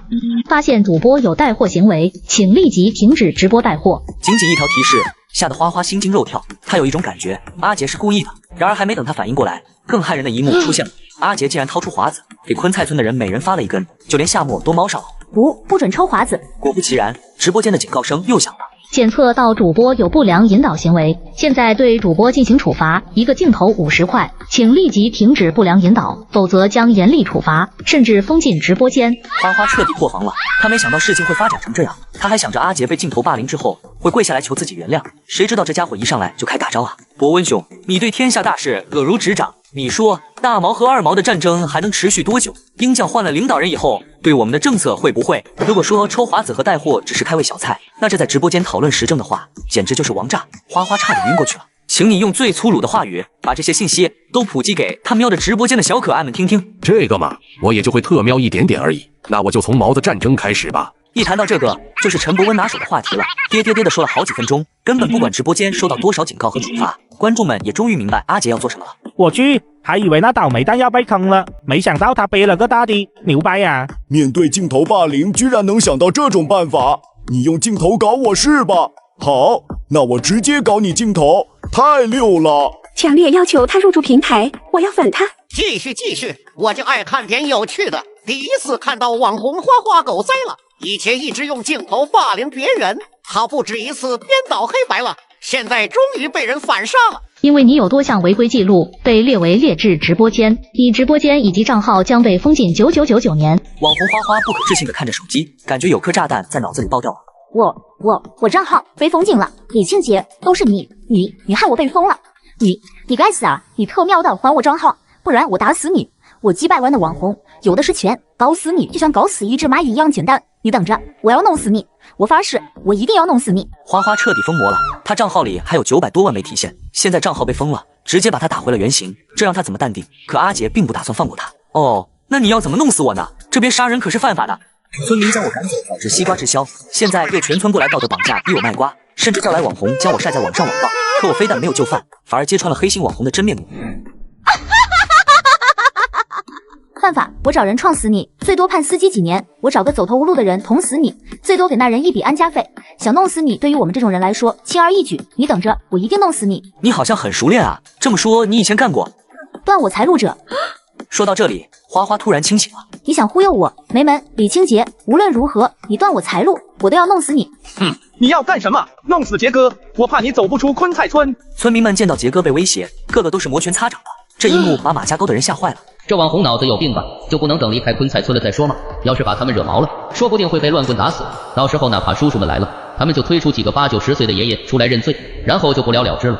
大家都别冲动，刚才的这一幕都录好了吗？都录下来了，好几百份呢。那就好，报警吧。威胁我人身安全之类的，应该可以立案了。那肯定的，我们村这么多人都可以佐证呢。听到这话，网红花花直接跌倒在地上，如同石狗一般。李清洁，我刚才开玩笑的，不然你开个直播给我解释一下，我以后不惹你了。我错了，我知道你很厉害。被整崩溃的网红不干了，他现在只想拿回自己的账号，解决这次风波。早知道这趟浑水这么浑，他就不来了。要是道歉有用，那要叔叔有什么用？阿杰根本不理他，直接报警交给了叔叔。结果一查不要紧了。好家伙，这女的还真有事。之前说的开车撞人和捅人之类的，她还真有这么做过。之前她账号的合作人就是被她这么弄死的。还有后来工会里认识的老乡，两人同一个赛道，因为工会资源问题引发矛盾，最后老乡意外身亡。这些事情在他删掉的聊天记录里写得明明白白的，这就叫天作孽犹可恕，自作孽不可活啊！此时马家沟的村民们已经麻木了，完全没有跟上剧情的发展。三太公也有些不知所措，根本不知道要怎么玩下去了。他们爱做就做吧，一会告他们非法集会就行了。听到这话，原本就害怕的马家沟人吓坏了，纷纷升起了离开的念头。李清洁，你别吓唬我们了，我们哪里是什么非法集会，我们这是正常的维权活动，我们来这里就是为了维权，就算告到天王老子那里，我们也不怕，因为我们有理。乡亲们别怕，我们就在这里，看他们谁敢动我们。就是李清洁，你以为把一个主播斗垮了就了不起吗？我们不怕你，你要报警就报吧，等叔叔们来了，说不定还帮我们维权呢。哼，维权？那你说说，你们维什么权？杰哥欠你们什么吗？你就维权？马家沟的人愣住了。对啊，阿杰欠他们什么？还真想不出来。要说真的，他们欠阿杰的才是真的。当然欠我们的，他不收我们马家沟的瓜，就是欠我们的。我凭什么收你们的？真可笑，不收就是欠，你们的逻辑令人难以理解。李清洁，以前你说过什么？现在你都忘记了吗？我说什么了？你以前回乡的时候，你说带领大家一起种瓜赚钱，只要我们村种好瓜，你就一定会帮我们卖出去，是与不是？是你让大家把地里的粮食都换成西瓜，现在你却说不要了，这不是坑我们吗？这不是影响民生吗？你信不信？我要是告上去，你会被判刑。说到这个，马家沟的人眼睛纷纷亮了起来。对，李清洁，你说过种别的不赚钱，让我们种瓜的，你还说过种出来你会照单全收，不会让我们操心销售问题，保证帮我们都卖出去。现在种出来了，你说不收就不收，你这不是坑我们吗？你这不是故意整乡亲们吗？你是让我们活不下去啊！今天你要么把瓜收了，要么我们就去联名告你。你可知道马家沟有多少人？若是你不解决这事，会有多少人受到影响？若是我们往上告，你必将死无葬身之地。阿杰，识相的话快点就范，不然有你好看的。踩缝纫机的滋味可不好受。这小节奏一带，马家沟的人气焰逐渐嚣张了起来，完全没了方才的唯唯诺诺。我什么时候说过要你们都种上西瓜了？那不是你们觉得种瓜赚钱，你们自己种的吗？哼，还在说胡话！你明明召集大家开会，要大家种西瓜的，我们都可以作证。对，我们都可以作证。李清洁，你做的孽你不收拾，还在狡辩，莫非真要到牢里你才老实吗？你说的这个啊，我记得当时我说的是建议啊，也不是强迫你们种的吧？我李清洁就一个小小的普通老百姓，怎么能强迫你们呢？你们未免把我抬得太高了吧？况且我之前确实要收你们瓜来着，还出了比市场价更高的价格，你们自己嫌便宜没卖，还说我黑钱，你们忘了吗？你们还说我会求着你们卖瓜给我，你们拒绝售卖给我，我没强求吧？现在你们瓜卖不出去，还来说是我的错，大家评评理，这合适吗？现在我销售渠道满额了，不要瓜了，你们卖不出去，反而赖上我了，这就有点说不过去了吧？就是，你们真不要脸！明明是你们先不卖的，现在却来怪人不收。杰哥别怕，我们都是证人，我们都可以作证，我们绝对不会让人冤枉你的。这话是事实，把马家沟的人打闭口了，不知道怎么反驳。你这话说的不对，我们之前并不是不卖瓜给你，而是和你商量，先让我们试试能不能找到更好的渠道，如果可以就不麻烦你了。而你误会了，认为是我们不给你做生意嘛，你不能搞垄断，让我们吃哑巴亏是吧？我们也有选择的权利，你不能损害大家的利益，然后以不要我们瓜为要挟，让我们低价把瓜卖给你。这种情况无论是从道德层面还是法律层面都是不允许的。不得不说，三太公还是见过世面的，不然也不会这个年纪了还能找到后老伴。更何况你曾经说过你会承包村里种的西瓜，如果你不收就是违法的，就是违约，你必须收下，否则你将会赔得倾家荡产。三太公一番话让马家沟蔫巴的情绪再次疯长。对，你不收就是违约，你要10倍赔偿我们的损失。李清洁，你想违约吗？这可由不得你不收，你最好乖乖听话，要不然有你好受的。看着这些人的嘴脸，阿杰深深地吐出一口浊气，心里最后那点不忍心也放下了。既然如此，那我就让你们把欠我的通通还回来。怎么怕了吧？哑巴了？李清洁，现在你乖乖把我们的瓜都收了，我们还是可以考虑不起诉你的。你们说我违约，那么请问合同在哪里？违约，好歹也得有个合约，那才叫违约吧？合约都没有，算什么违约？你们把合同拿出来给我看看。马家沟的人集体吃瘪了。李清洁，反正你就是说了会给我们卖瓜的，口头约定也是约定，乡亲们都可以作证。我们是相信你，所以才没有让你签合同。这么多人相互作证，也是可以证明的。这么说就是没有合约了。不好意思，我只看纸面合同。可是我们全村人都可以证明，你确实说了。你想想，法官是相信全村人的话，还是相信你？一切都是要讲究证据的，难道全村人冤枉一个人，就因为你们人多，你们说的所有东西就是真的吗？现在阿杰无比轻松，对付马家沟的人再无任何愧疚感。照你们这么说，人多就可以颠倒黑白，那我这边有几千个人看着，有几千个人支持我为我作证。我说你们冲进昆菜村来想打死我，法官就会认可我说的喽？是不是说我就算把你们都打死在这里，也算正当防卫？马家沟人语塞了，他们还真怕阿杰把他们弄死在这里。虽然这种概率极低，可把他们打个半死应该是没问题的。李清洁，你别吓唬我们，反正如果你不帮我们处理好西瓜的事，我跟你没完。你们和我没完是吧？也行，本来我也没打算和你们结束，你们不是拿不出合同吗？你们没有，但我有啊。马家沟的人感觉不对劲。你这什么意思？隐隐约约间，他们感觉阿杰要放大招了。村民将我赶走，导致西瓜滞销烂在地里，还找来网红想要曝光我的恶行。奸计被我识破后，他们居然彻底撕破脸皮，仗着人多想要强行逼我就范。可他们万万没想到，我反手把他们告上了法庭。还记得以前让你们签的购买协议吧？这话宛若惊雷一般，在马家沟村民耳旁炸裂。当初我们签订购买协议，你们要在收购商下单时把瓜卖给我，不能按时提供，就按照我损失的经济10倍赔偿给我。这个协议村里确实签过，刚开始是他们害怕阿杰不收他们的瓜，非要自己拟定合同逼阿杰签的。当时马家沟还没起步，村民们害怕阿杰离开，就想尽办法把他留下来，而且合约一签就是5年，以至于这一茬他们都忘了。而现在这一纸合约却成了报复马家沟这群白眼狼的关键。李清洁，你别吓唬我们，那是我们胡乱签的，不作数。对，你以为这样就可以吓唬我们？你作不作数要看法院怎么说了，反正我是不会放过你们的。而且我也给过你们很多机会了，你们既然非要自己作死，那我也不客气了。他本不想置马家村于死地，可对方一而再再而三的想让他死，那就只能上纲上线了。我正式通知你们，赶紧按照合同违约金赔偿我，否则我将报警，然后对你们提起诉讼。李清洁，你别吓唬我们了，你以为你说几句狠话，我们就会怕你吗？你未免也太搞笑了。见马家沟众人还要抢称，阿杰也懒得和他们争执，直接拿起手机报警。你竟然真敢报警啊！你快停下来，报假警后果可是很严重的，你别浪费警力资源了。阿杰没有理会，直接把这里情况说清楚，并且要求马家沟的人赔偿。这下他们终于慌了，阿杰这是真要弄他们啊！李清洁，你怎么这么狠心？都是乡里乡亲的，你居然真的报警？抬头不见低头见的，你就当真要把事情闹到这一步吗？是你们非要把事情闹到这一步的，既然要闹，咱们索性闹到底。李清洁，你一定会后悔的，得罪了老子，你没好日子过。马家沟的人态度依然嚣张，可等叔叔们真的到场了，瞬间就蔫巴了。你们到底有没有按时交付合同里的西瓜数量？叔叔们呐，你们一定要明察，不是我们不肯给，是他要黑乡亲们的血汗钱，我们气不过，让他多加点钱才给。而且这合同是当初我们随便签的，不作数。当初李清洁也说过，这个合同就是一个形式而已。叔叔们听到这些话，也大致清楚了怎么回事。事实就是马家沟人违约了，至于找的这些借口，根本没什么用。叔叔办案只讲证据，什么牛鬼蛇神他们没见过。胡闹！合同白纸黑字写着，就是有法律效益的。无论如何，你们都不能违约，违约了就要做出相应的赔偿。可是叔叔，他黑我们的钱，他赚我们的血汗钱，我们对他给的价钱不认同。我都说了，不管什么原因，你们都要依照合同办事。如果你们对价格有疑问，大可以在签合约的时候提出来，事后你们再闹也没用，合约都签好了。况且我看这合同上的购买协议，每公斤西瓜甚至比市场上还高出1毛钱，你们还有什么不满意的？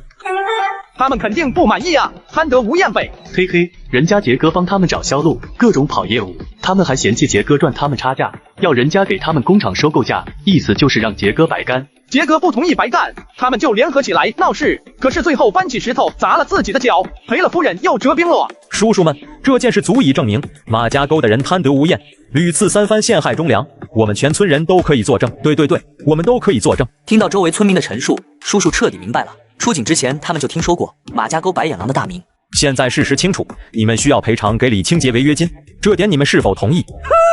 叔叔们，这只是民事纠纷，按理来说你们只能在中间调解，能不能和解还得看我们自己的意愿。如果我们不同意赔偿，你也无权干预。而李清洁如果不服，他也只能自己去法院提起诉讼。听到三太公的话，马家沟人惨淡的脸一下子又亮了起来。原来叔叔没资格带走我们，那还在这里说个毛啊！严警官脸色一下子不好了，这些人果然文明不如见面啊！那你们愿不愿意赔偿？我们对赔偿有异议。如果李清洁真想让我们赔偿，那就去法院起诉。严警官爱莫能助的看了阿杰一眼，同时也很同情他，为这个村子付出了这么多，最后却落了这么个下场。没事的，严 Sir， 我会去法院起诉的。阿杰早就摸清楚了马家沟的脾气，他们肯定不会这么轻松赔偿的。不过那又如何？今年的事都完成的差不多了，他有的是时间陪他们玩。只是马家沟的西瓜，怕是只能烂在地里了。等法院判决一下来，加上今年的损失，马家沟将在全市富裕村中除名了。经过这天的事以后，阿杰正式找了专业的律师团队起诉马家沟。得知这个消息后，村民们非常惶恐，有人私下来找阿杰多次，希望他高抬贵手。可阿杰这次绝不退让。仅仅1周的时间，法院的判决就下来了。哪怕马家沟人也请了律师辩护，但没有任何作用。事实非常清晰，马家沟需要赔偿李清洁的10倍损失，要是不赔偿，就会被列入失信名单，成为老赖，甚至更严重的会影响到下一代。而且经过这段时间耽搁，马家沟的西瓜彻底烂在了地里。以往这个时候，这些臭气熏天的西瓜已经变成了存款，而今年都怪他们自己作死啊！而就在他们一片哀嚎的时候，马家村又被人告了。这次告他们的不是阿杰，而是他们请来辩护的律师团队。原因也很奇葩，就是因为马家沟人认为这个律师团队坑人，他们花了钱到了法庭上，屁话都没说几句，就让他们败诉了。于是拒绝支付律师费，然后就被他们告了。收到律师函的时候，整个马家沟人都傻了。这下加上滞纳金，他们要赔偿的更多了。这让平时大手大脚惯了的马家沟人叫苦连天，直呼上了三太公的当了，就不该去针对李清洁。都说投资有风险，你们自己也贪得无厌，想坑李清洁的钱，现在失败了，那肯定是要承担相应后果的。我又不是没赔钱，你们跟我这嚎什么？滚！这其中最惨的还要数六婶了，她刚从拘留所保释出来，心里还盘算着怎么报复阿姐呢。没想到刚回村就听说要交一大笔违约金，直接把她气晕了过去。这天早上，阿姐正在昆菜村遛弯，突然草丛里跳出一个邋遢大汉。阿姐，给叔一个机会，真的，叔知道错了，求求你给叔一个机会吧！我真是畜生，我不该当白眼狼，我不该被猪油蒙了心，不该和村子里的人针对你，我错了，我真的错了。现在我家里的钱已经赔光了，我是一点钱都没有了，你就帮帮我吧，求求你了，我以后给你当牛做马报答你啊！这人是王老七，之前骂阿杰一家最凶的就有他一个，不过此时完全没了当初的意气风发，好像很久没睡过觉了一样。原来是王叔啊，咋一看都没敢认出你来，以前你多风光啊，进进出出都是大老板的样子。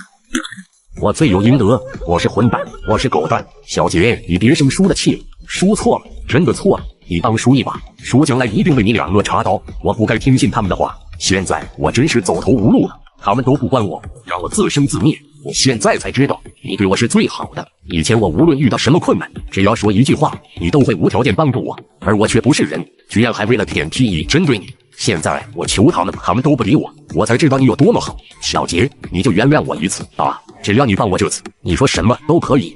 王叔，你说笑了，你这么大的一个人物，怎么需要我帮助？我听不懂。过去你不是说过吗？你就算是穷死饿死，从2楼跳下去，你都不会后悔对付我这个黑心商贩。现在怎么？你忘了？我还是喜欢你之前桀骜不驯的样子。要不你恢复一下？王老七被说得无地自容，当初他有多狠，现在就有多绝望。小杰，我知道你心里有气，我也不怪你，只要你能救我一次，你怎么说都行。可是你再怎么气，也不能不管孩子。我家孩子是真的需要钱，他还要出国留学呢，好不容易走到这一步了，可不能放弃了。求求你，看在孩子的面上，救救我一次啊！我以后不敢了。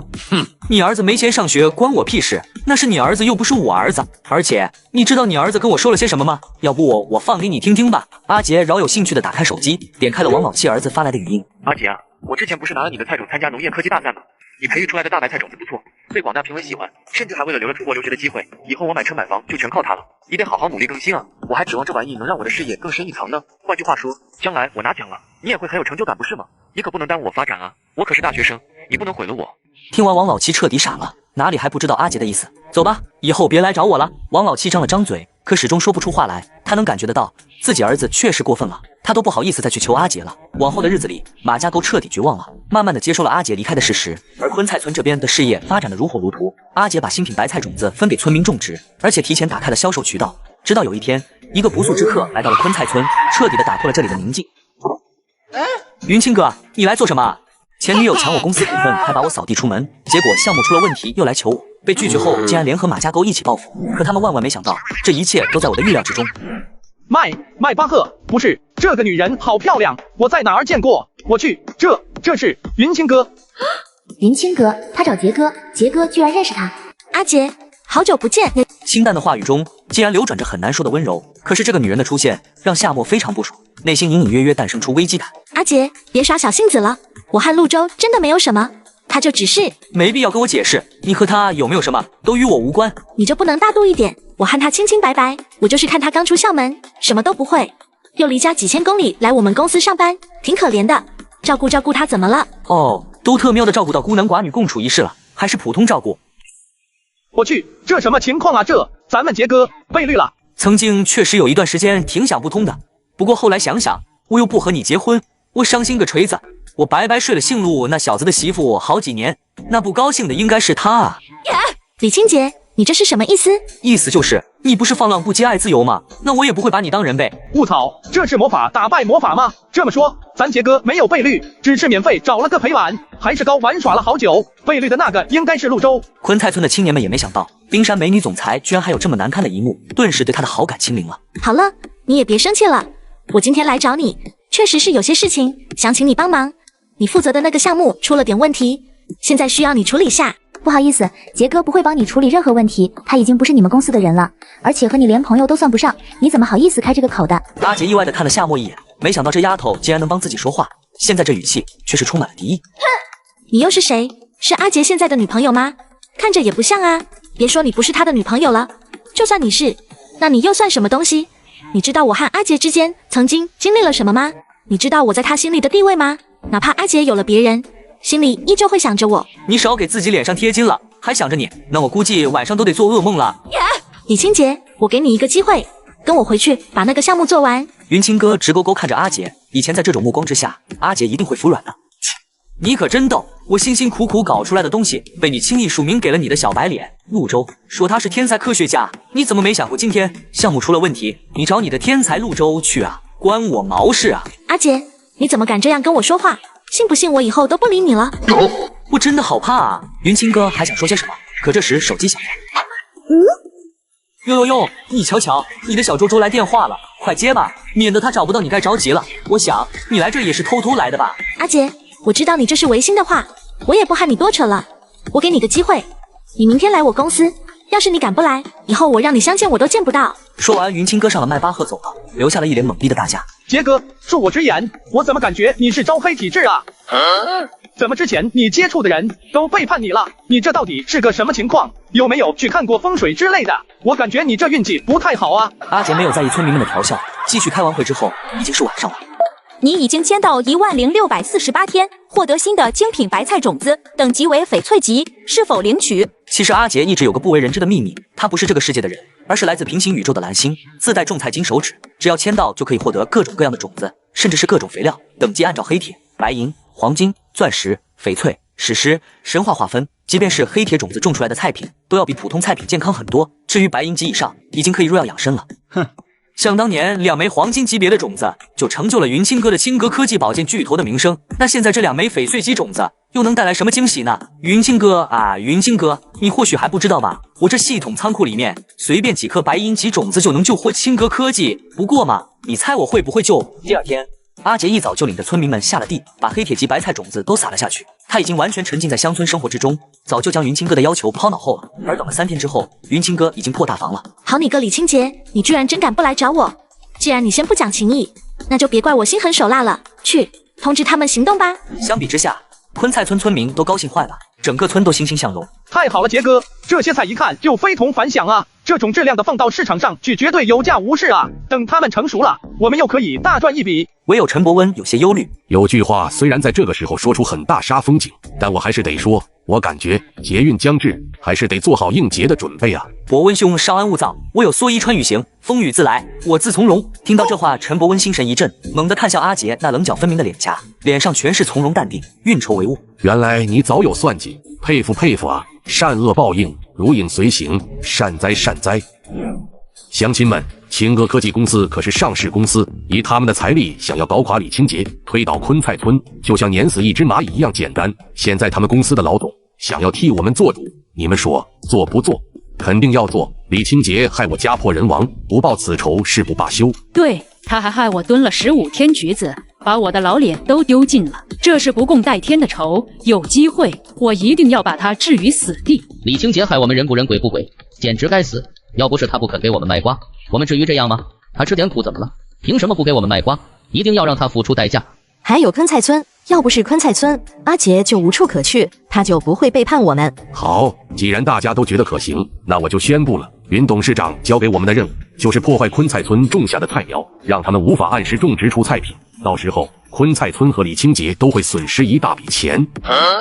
搞破坏，这不太好吧？好歹也是庄稼。有些人确实良心未泯，尤其是饿过肚子的老人家，但毕竟还是少数。放心吧，就一点白菜而已，只要我们隐藏的够好，他知道是谁做的。而且云董事长说了，除了破坏昆菜村的庄稼以外，他让大家尽量带一些好的菜苗回来，可以卖给他，有多少收多少。真的吗？高价收，有多高价？1斤菜苗只要通过他们公司检测合格的，可以卖到100块1斤。100块1斤，就算要我的命也得干啊！不仅菜苗有钱拿，破坏菜地也有钱。只要破坏昆菜村的菜，破坏多少，云董事长也会按照100块1斤的价格给大家发辛苦费，不为别的，单纯就是给大家一点经费，帮助大家渡过难关，给大家送钱。原来如此啊，云董事长还真是好人啊！怎么样，小孙，马家沟的那伙人搞定了吗？尹总高瞻远瞩，他们哪有不同意的道理？那就好，用他们当棋子，哪怕将来查起来，我们也好脱身。至于李清洁、昆菜村敢侮辱我，好，那你们就通通毁灭吧！得罪了我，你们永远别想过安生日子。云总手段青天，我无比佩服，能跟在尹总身边，时常听到云总教诲，总能学到东西。小孙一波马屁拍下来，把云清哥拍得飘飘欲仙。小孙，我就爱用你，你说话好听，办事能力又强。来来来，过来给我捏捏肩。夜晚的昆菜村格外宁静，月光下一片片农田里，小白菜生机勃勃地成长着。然而一条条黑影闪过，有人手握镰刀，有人拿着锄头，甚至有人背着喷雾器。王老七，你可真狠呐！我这效率高，一喷死一片。对呀，我怎么没想到？大家静一静，记住了，能拿多少拿多少，拿不走的就毁掉。少说话，多做事，干完就撤，动手吧。三太公一声令下，马家沟村民们一拥而上，开始对昆菜村的白菜进行屠杀。而与此同时，昆菜村的一双双眼睛正死死地盯着他们。杰哥，还不动手吗？再不阻止的话，我们昆菜村的菜都要完了。别着急，让子弹飞一会，现在出去损失有限，他们不会受到多大麻烦。把监控视频都保存好，不然一切都白费了。还是杰哥有先见之明啊！之前我还想不通，为什么要在菜地里装这么多监控？原来马家沟的这群混蛋憋着坏呢。让他们开心开心吧，希望到了法庭上，他们还能笑得出来。昆菜村以后发展起来，少不了会被宵小之辈盯上，咱就拿马家沟杀鸡儆猴吧。此时没有人去责怪阿杰心狠，主要是马家沟的这群人太可恨了，连庄稼都不肯放过。怎么样，我一刀10连斩，威猛吧？还是我的生化武器厉害？这就是科学的力量，你们落伍了。昆菜村啊，昆菜村，我让你们牛逼，我让你们西瓜赚钱，我让你们高兴。这次我把你的菜全部弄烂，我看你还怎么嚣张。马家沟的人平时种地不咋行，但搞起破坏来手脚麻利，很快就把昆菜村的菜地祸害个干净。三太公立马给云清哥打了个电话，对方也很爽快，直接打了100万到马家沟公账上。严总，一切顺利，很好。李清洁啊，李清洁，给你脸你不要脸，敬酒不吃吃罚酒，没有你，我依旧能拯救公司。不过这下，我看你怎么向昆菜村村民交代。夏末、李清洁，你们不是挺能吗？我真想看看你们哭天喊地悲惨的样子。第二天清晨，昆菜村的村民齐聚菜地上，虽然早就知道真相，可看到地里的惨状，心里还是暗道可惜了。刚刚种下的庄稼就被搞成这样，真是丧良心！浪费什么也不能浪费粮食啊！这群人该死，这要搁以前的时候，抓到他们必须打死。周围村来看热闹的村民们也愤怒了，纷纷声讨搞破坏的人。而昆菜村这边果断报警，调查凶手的事先不急，先让专业评估团队来对昆菜村的损失进行评估。这一查不打紧的，一查吓一跳，昆菜村的损失竟然上亿了。主要是阿杰给的这些种子，之前他特意申请了专利，属于科研尖端的优质蔬菜，还和科研机构签订了研究协议的，涉及到科研项目，叔叔们一刻都不敢耽搁，赶紧上报上去，然后匆匆撤离。而马家沟的村民们又开始做了，竟然连觉都没怎么睡，就跑来看热闹了。昆菜村遭殃割，活该的，数都不管割。谁知道是因为做了什么恶事才受到的惩罚？都说了，平时不要太嚣张，不要太得意，现在惨了吧？前几天不就挣了点小钱吗？看把你们嘚瑟，现在怎么不嘚瑟了？恶毒村民把我们种植的白菜一扫而空，带不走的还喷了毒药，不料所有罪行被监控拍了个正着，这下他们逃不掉了。你们还有没有一点良心啊？昆菜村的人都这么惨了，你们还说风凉话？同情心那是上帝的事情，关我们什么事？昆菜村之前恨不得置我们于死地，我们本就是仇敌，现在看到他们遭殃，还不允许我们高兴啊！王老七，你们非要这么拽吗？怎么拽犯法吗？我不仅拽，还要拉一串炮仗来庆祝一下，你管得着吗你？你们真是丧良心啊！我严重怀疑昆菜村的破坏就是你们弄的。马家沟的人嘴脸太过丑恶，引起了邻村人的不满。喂，饭可以乱吃，但是话不能乱说。你们怎么能随便诬陷好人呢？我可以告你们诽谤了。证据呢？证据在哪？你们拿不出证据，别乱说话，这锅我们可不背。就在马家沟看热闹的时候，云清哥也带着人来了现场。昨晚凭借偷来的那些菜，清哥科技总算缓了口气，所以今天特意过来看李清洁的笑话。你们来干嘛？心情好啊，随便逛逛，这里又不是哀牢山，来看看热闹还不行咋地？呦，这是怎么了？这是怎么都哭丧着脸啊，一脸阴沉的，像死了爹妈一样的表情。前几天你们不是很得意吗？怎么几天不见变得这么丧了？姐姐，都说人逢喜事精神爽，他们精神不爽，那肯定是遇到坏事了。原来是这样啊！怎么样，李清洁，你后悔了没？后悔？我后悔什么？还在嘴硬，昆菜村都被你害成这个样子了，你居然还不悔改？难道你要让昆菜村人人都家破人亡，你才会后悔吗？或者说，那就不是你的家，所以你无所谓？哦，听你的语气，难道这一切的幕后主使是你？当然不是我，你也没证据。李清洁，我今天来不仅仅是为了看你成为丧家之犬的，还要告诉你一个好消息，那就是我的公司活了，没有你，我一样力挽狂澜，把公司盘活了。你知道这个消息之后，震不震惊？云清哥一脸期待地看着阿杰，希望从他脸上看到惊讶，可他注定失望了。阿杰依旧淡定。你为什么不震惊？为什么不惊讶？你应该诧异为什么我能做到，你应该后悔端着架子不跟我回去。现在我不需要你了，你应该失落才对啊。我为什么要失落？哦，我明白了，你是觉得我看到你公司活了，还是盗取我的成果？我应该崩溃。不过我忘了告诉你，你盗取的那批原材料不过关的，你利用盗窃原材料所做出来的产品嘛，更是一塌糊涂。你现在不应该担心我们昆菜村遭不遭殃，而是应该赶紧去想想办法，怎么处理客户手上的那批假货。你胡说，怎么可能不合格？你胡说罢了。呵呵啊，多行不义必自毙，不然你以为你那么轻松就能得手？你有没有想过，这本身就是一个局？不可能，你骗我的。骗你？我没兴趣骗你，应该不久后你就会收到各大客户的退款要求。不，李清洁，你肯定是吓唬我的，你又不知道我会来偷。说到这，云清哥闭嘴了，如果再说下去，那就不打自招了。李清洁，差点就着了你的道了，你这是想骗我承认我偷了菜，对吧？我可没偷，不关我的事。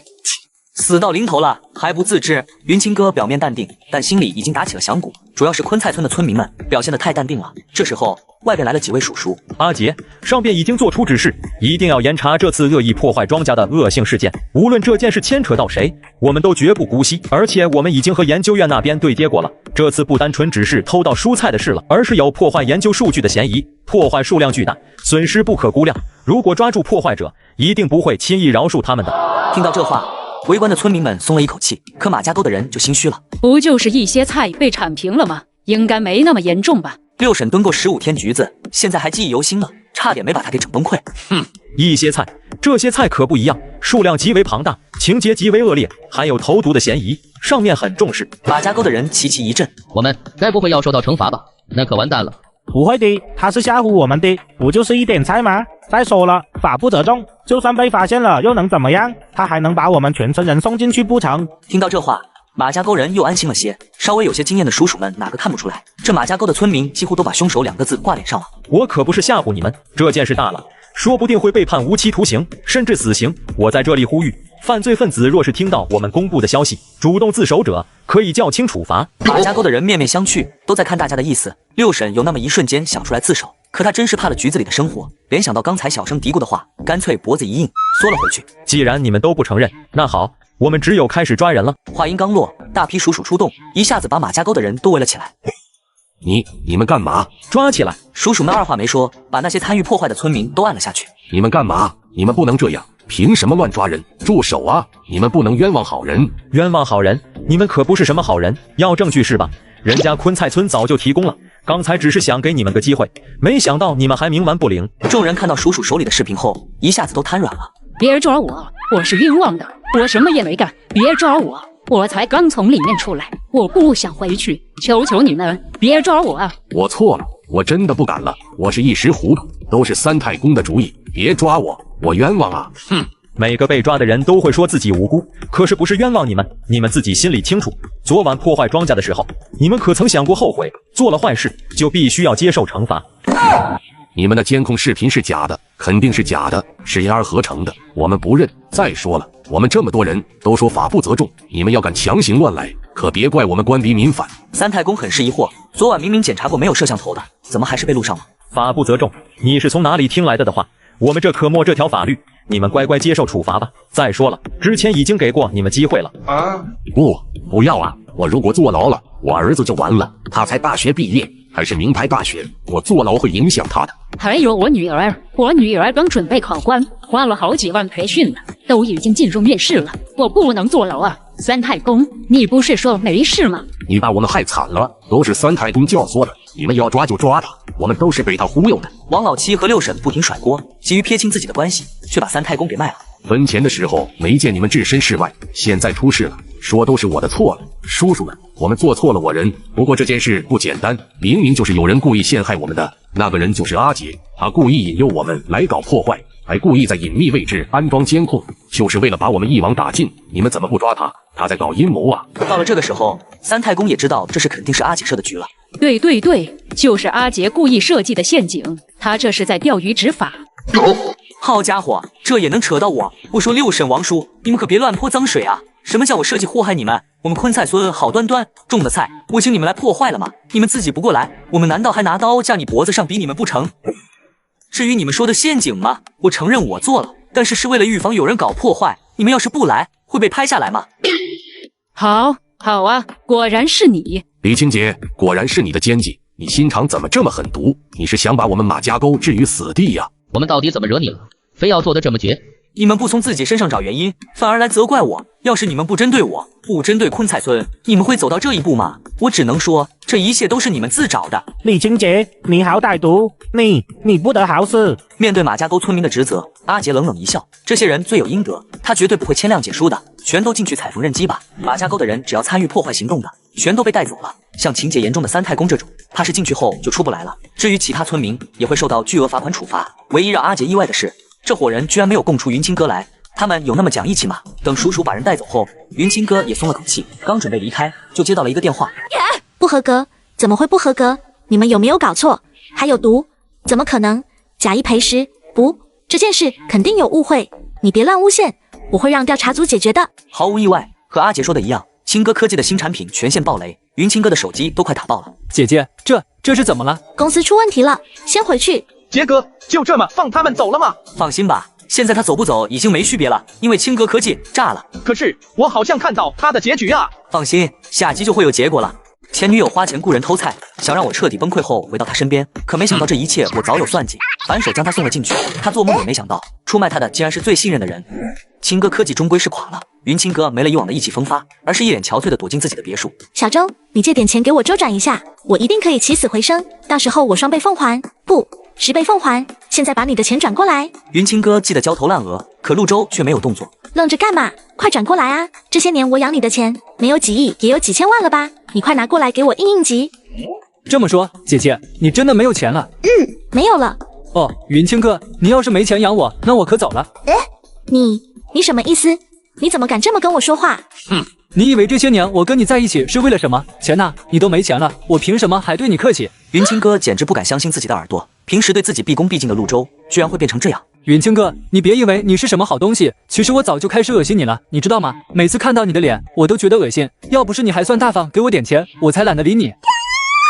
陆周，没想到你是这种人。我哪种人？你喜欢我提供的情绪价值，我喜欢你的钱，各取所需罢了。你现在没钱了，我也没必要提供服务了。难道我们这些年的感情都是假的吗？你不是说你最爱我？哎，说说而已，你当什么真啊？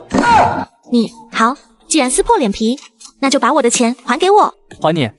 你做梦吧，送给我了就是我的钱了。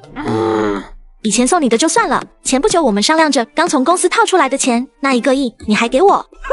你还真是天真啊，那是我的钱，什么你的钱？不过如果你肯给我当狗，像以前我给你当狗一样伺候我，说不定我会考虑还你一些。云清哥银牙紧咬，仿佛受到了极大侮辱。陆周，看在我以前对你还不错的份上，帮帮我吧。你还真信啊？其实我是骗你的，就算你给我当狗，我也不要。陆周，你混蛋，你骗我！云清哥崩溃了，公司倒闭，众叛亲离，就连平时最宠幸的男团们都翻脸被刺。他忽然发现，所谓的众星捧月、人人爱护都是假的。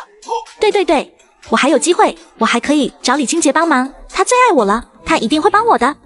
昆菜村，阿杰和夏沫肩并肩地走在小道上，突然一声尖锐的刹车声打破了宁静。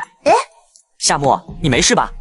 我没事，谢谢。阿杰眉头紧皱，他正准备质问司机怎么开车的，没想到车上爬下来一个人，竟然是云清哥。阿杰，我终于找到你了，找你可真不容易啊。他脸色很差，再也没了之前的光鲜华丽，仿佛一夜之间老了10多岁。夏沫，你放开我男朋友，谁让你碰我男朋友的？你干什么，疯子？李清洁，你居然为了他推我，你有小三就不要我了是吧？你有毛病吧？我们早已经没有关系了，你再做出危险行为，我会自卫。李清洁，我没同意分手，只要我不同意，我们就没分。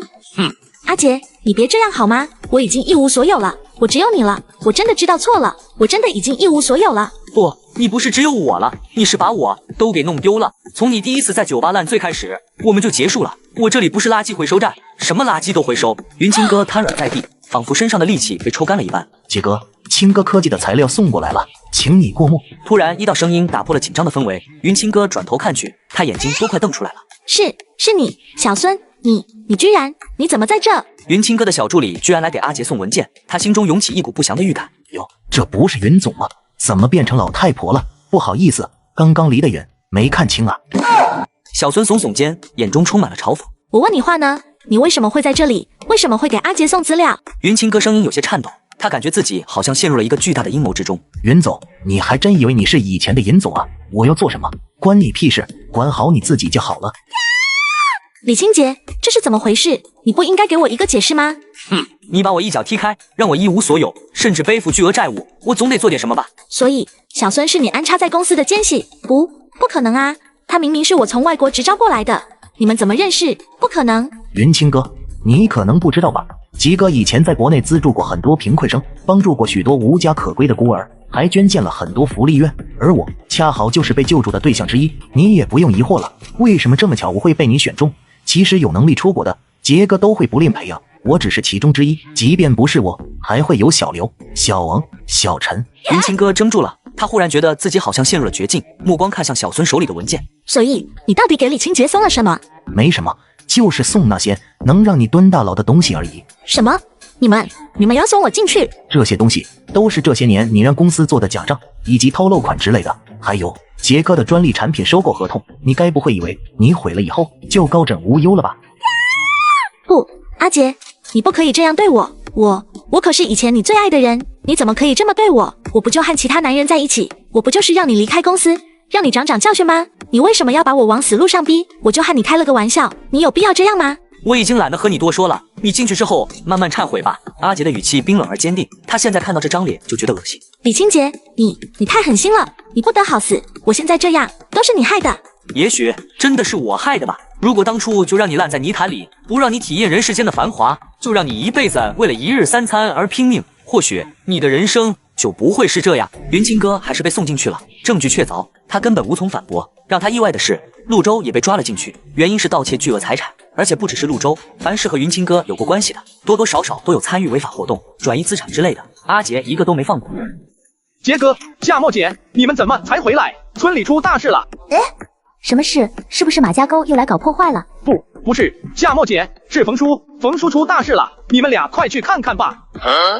出什么大事了？昨天我去看过他，还借给他点钱，他不是好好的吗？难道钱被骗了？才1万块而已，没必要吧？也不是，夏沫姐，冯叔被人网暴了。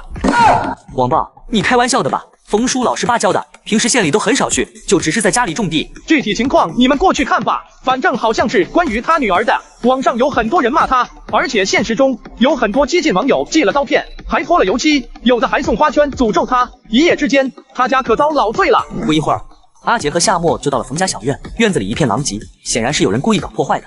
冯叔家不是收入挺高的吗？他家怎么还这么节俭，连房屋都是简单装修？还不是因为他的女儿，确切的来说是养女。阿杰满脸疑惑，这些事他还真不了解，因为刚来昆菜村没多久，不是很了解这里的人际关系。冯丽丽有病，而且是神经病。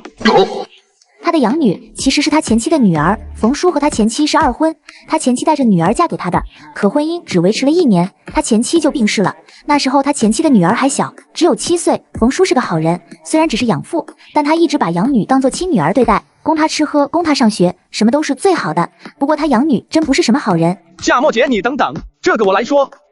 杰哥，你不知道吧？冯丽丽自从上了大学以后啊，整个人都变了。读大2的时候就认识了一个比她大13岁的男人，死活闹着要和人家结婚，还要去外省。冯叔怎么劝都没劝住，这一走就是好多年，一直杳无音讯。没想到最近又回来作妖了。可不是吗？冯丽丽给那老男人生了个男孩，后来那个老男人不要她了，要跟他前妻复婚。冯丽丽带着孩子回来后，就一直变着法找冯叔拿钱，还让冯叔给她带孩子，供孩子上学。那她自己呢？冯丽丽嘛，她说她对这个国家伤透了心，想出国留学透透气，让冯叔出钱供她出国。不是吧？这又带孩子又出国的，别说是普通家庭了，就算是中产也搞不定吧？这种事冯叔也干呐？冯叔当然不肯了，这种冤大头谁当啊？但是冯丽丽不肯善罢甘休啊，3天2头就过来闹，这不是又把冯叔挂网上去了，恶意编造谎言，让很多不明真相的人去攻击冯叔。不是，他说就有人信吗？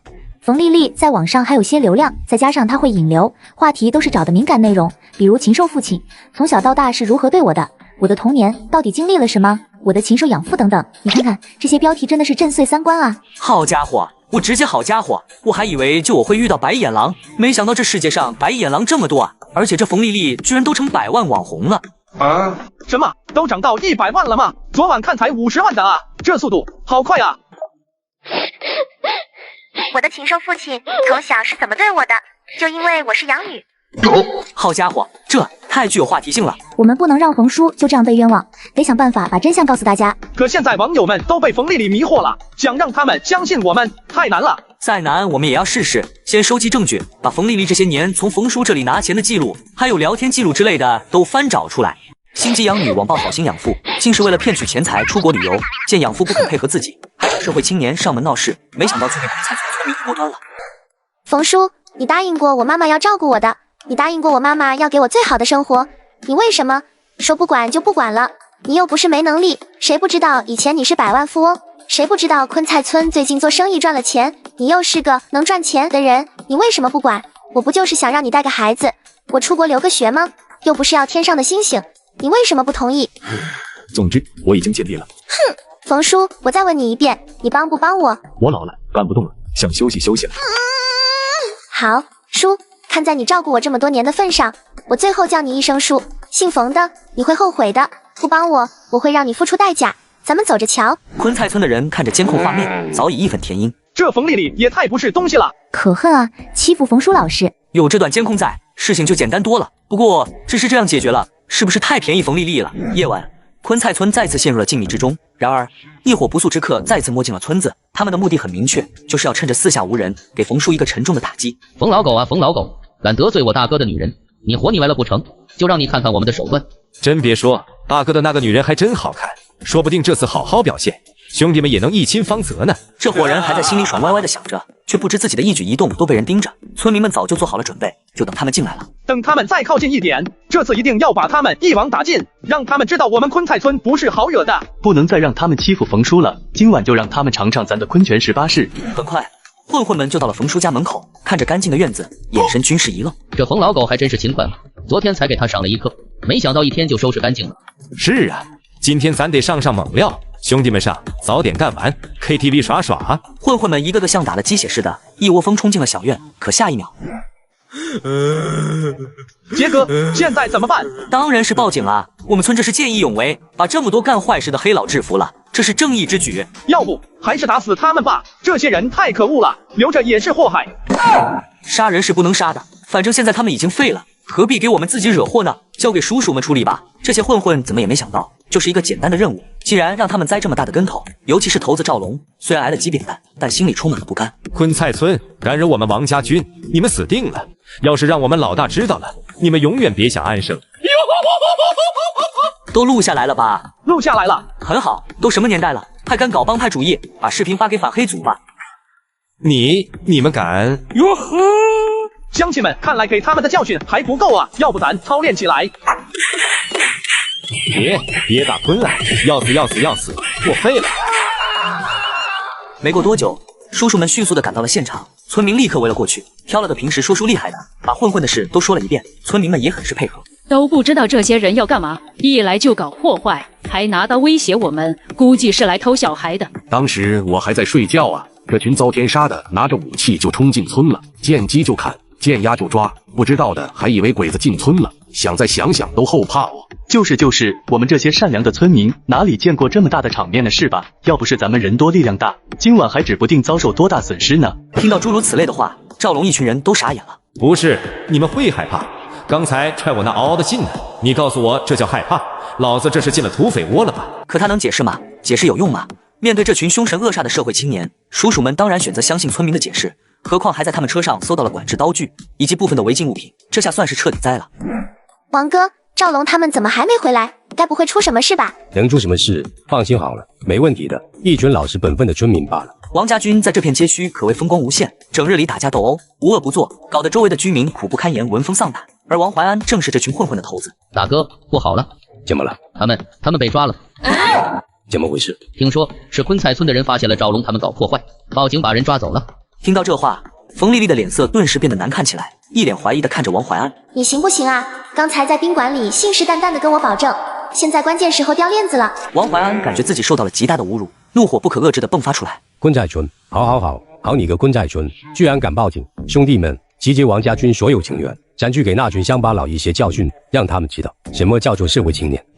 昆菜村里，陈博文等人眉头紧皱，他深知这些混混的行事风格，今晚的事断不会这么罢休。没想到那个冯丽丽还涉黑，他们下一次来的人恐怕就不是10几20个。阿杰也在犹豫，是自己组织村民反抗，还是报警处理？要是报警的话，最多是把人驱散，但以后恐怕会遭到更频繁的骚扰。杰哥，咱不怕，来一个弄一个，来一双弄一双，咱们正好把这些社会渣渣连根拔起。是啊，哪怕来100-200人又怎样？这次他们面对的可不是昆菜村一个村子，我们也不会袖手旁观的。陈家村的人纷纷捏紧了拳头，他们眼神坚定。现在是和昆菜村搞好关系的关键时刻，以后能不能跟着飞黄腾达，就看今晚了。好，既然大家伙都同仇敌忾，那博文兄，把你的想法跟大伙说说吧。然也，老朽有一计，或可擒敌。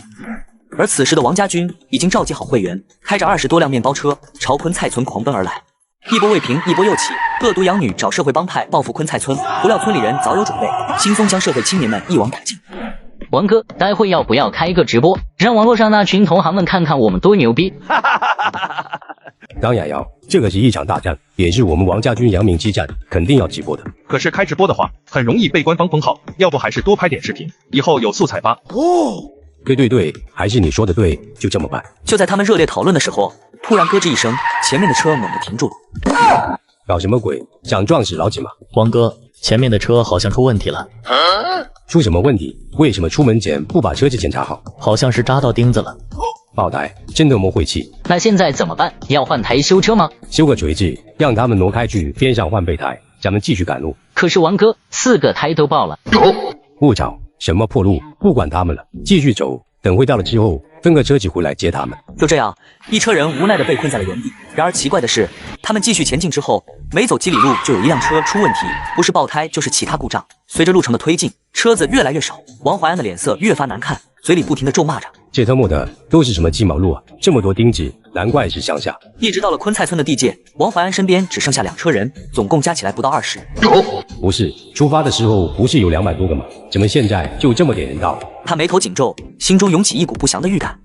真是一群废物啊！一点小事都办不好，快去接他们过来，哪怕超载山后北上，也要给老几把人整过来。少1车人我能接受，少了这么多人，那还玩个锤子啊！小弟们正要开车去接人，可还没等他们上车，四面八方的村民就为了上来，这场面叫做一个壮观啊！你们干嘛？想找死吗？发信号叫人。不用发了，就在你骂小弟的时候，你的人都被咱们村民搞定了。正好这会，一辆辆拖西瓜的卡车缓缓驶来，车上拉的都是那些被打个半死的社会青年。见到这一幕，王怀安像是被抽走了灵魂一般，眼神中充满了恐惧和绝望。完了，一切都完了！不，怎么会这样？你们不是一群普通的村民吗？你们最好别给我机会，有种就杀了我，不然等我脱困，我发誓我一定会斩了你们。王怀安声嘶力竭地咆哮着，他想用自己狠震慑住这帮泥腿子，可换来的确是狠狠的一巴掌。给我老实点，废话少说，别以为我们不敢弄你，就你这种持刀进入村子里害人的，我就算弄死你，也只是自卫，几千双眼睛都可以给我作证，留你一条命算便宜你了。王怀安彻底害怕了，他也是刀尖上舔过血的人，看这些村民的眼神，分明是想刀了他的感觉。我们就是来逛逛，你们别诬陷好人。这么多双眼睛看着呢，说你害人就是害人。你们怎能冤枉好人呢？你不算好人，老实点，说不定你们还能挺到叔叔们过来，不然，这特木到底是什么鬼地方啊？什么叫做我老实一点？或许还能坚持到叔叔们过来。叔叔是来保护我们安全的吗？很快，反黑组的人就到了，也许是巧合吧，他们正好收到上级命令，要把这个叫王家军的黑势力团伙连根拔起。没想到还没动手，就被这群善良的村民给截胡了。你们没事吧？有什么损失的话都报上来，放心，我们一定会主持公道的，绝对会让他们赔偿，否则我们有的是办法让他们后悔。王家军的人听到这话哭都哭不出来了，只是一脸哀怨地看着叔叔们。那就太好了，夏书记把受伤的人和损失的财产都统计下。很快，夏沫就把受伤的人带到了叔叔面前，有的腿受伤一瘸一拐，有的手受伤还包扎着绷带，还有一些脸受伤了。看起来村民们确实受到了伤害，可当王家军们看到这群村民后，再也忍不住了。他明明是追着我们打的时候，自己跑太快崴到脚了。还有那个手受伤的，明明是打我们的时候被手上的棍子震开的。还有那个脸受伤的，明明是打我们的时候自己不小心摔倒了，砸到了脸。叔叔们啊，我要举报，我举报昆寨村的人都涉黑。王家军们那叫一个委屈啊，自己什么还都没干，就被人家制服了，这简直比窦娥还冤呐！你们一个个的自己组织黑社会就算了，还说人家村民涉黑，有意思。我就想问，是你们来找人家打，还是人家去找你们打了，还举报人家？你们真是天才啊！自己什么货色不清楚吗？人家都是普通的村民而已，你们准备赔钱吧，然后去牢里好好改造。听到王家军全军覆没的消息，冯丽丽在房间里气得直跺脚。王怀安那个蠢货，居然把事情搞砸了。果然小混混就是小混混，不堪大用，还得靠我自己来。网络上这群人真是可笑，我说什么他们就信什么。冯老狗，你都帮了我那么多了，继续帮我涨点粉吧，用你的名声帮我赚点钱，应该也没问题吧？你说过要给我最好的生活的。冯丽丽换了个精致的妆面，然后楚楚可怜的开播了。对不起，占用公共资源了。不过我也只能在这里发声。自从我妈去世之后，养父整日酗酒，动不动就打我骂我。这家伙越来越不像话了，他编造谎言就算了，居然还不断消费冯叔，这简直太可恶了！不行，不能再让他这么嚣张下去。直接报警吧！最近冯丽丽的行为已经严重影响了冯叔的生活，她这么恶劣的情况早已经足够封号了。我们要让真相大白于天下。那我们应该怎么办？直接给冯叔注册一个账号，然后向大家说明真相，还有冯叔这些年收集的欠条之类的。我们要用事实说话。大家会相信吗？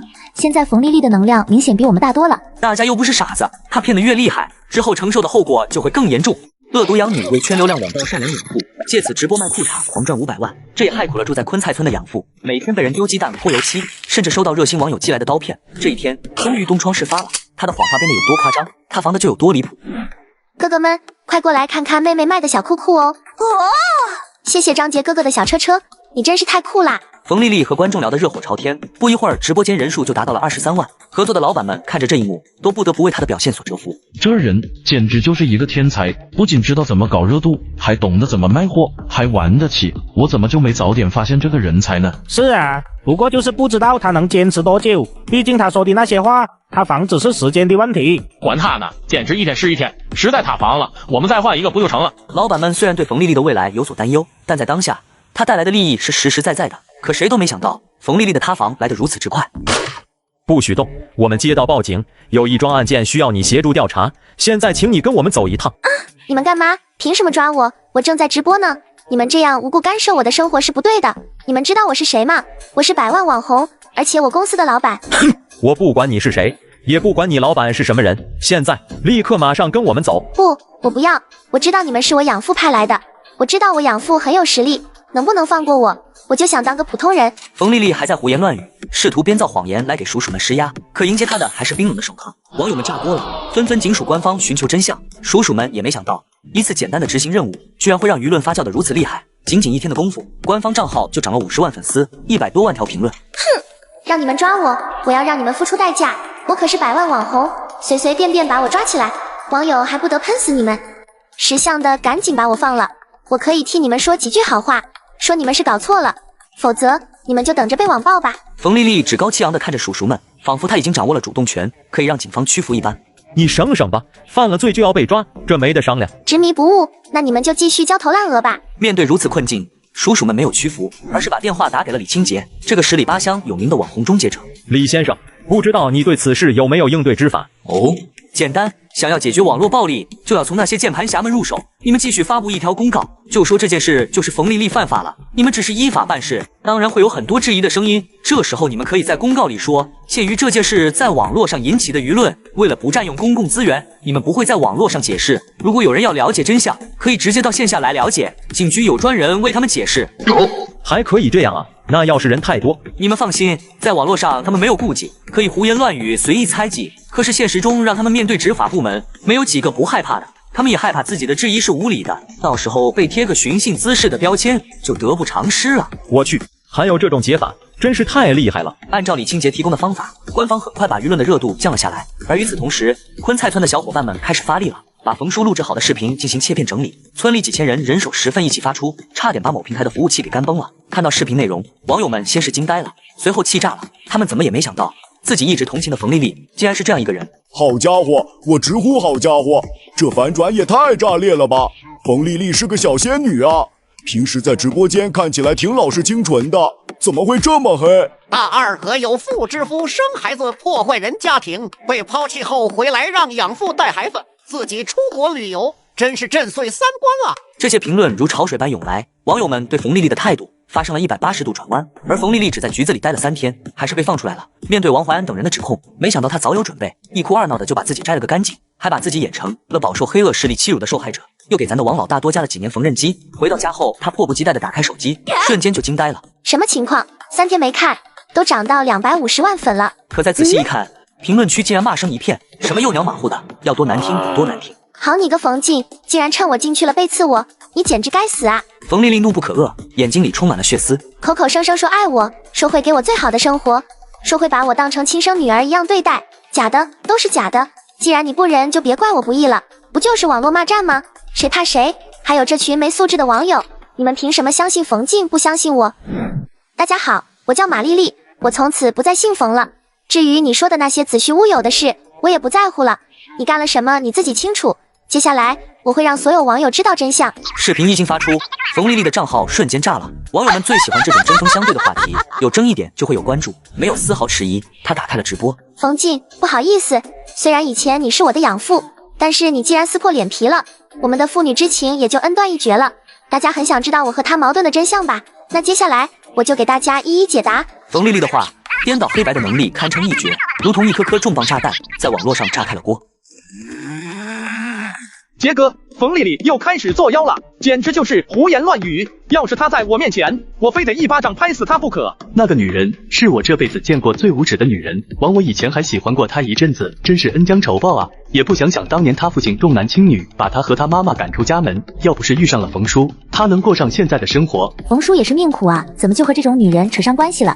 要不是冯丽丽拖累，冯叔绝对是我们村数1数2的富裕人家。杰哥，你看看怎么处理？我相信你一定能惩罚冯丽丽的。少安勿躁，真诚就是必杀技，尤其是现在，冯丽丽叫得越欢越浮夸，观众越相信她。当真相揭露的那一刻，反噬就会越严重。我们什么都不用做，等就是了。可这样会不会显得我们太软弱了？冯丽丽那家伙不断出招，要把冯叔置于死地呢。有时候越着急解释，反而会犯错，不如让事情发酵。他蹦跶不了几天了。我支持杰哥的说法，这件事就这么安排吧。事件发生10几天后，冯丽丽的热度成功引起了妖妈的关注。原本是听了她的故事后，想要同情她，帮她惩治一下她口中的恶毒养父，没想到一查吓一跳，冯丽丽口中就没一句实话，全是恶意诋毁这个善良的养父。于是2大官媒同时发声。网红为了直播带货，还有没有下线揭露丽丽的真实面目？官媒的报道如同一颗核弹，在网络世界掀起了惊涛骇浪。冯丽丽此时还在兴奋的直播带货，突然直播间就涌入上千万人，还没等她反应过来，直播间就被骂平了，账号都被踢了下来。等她在登录的时候，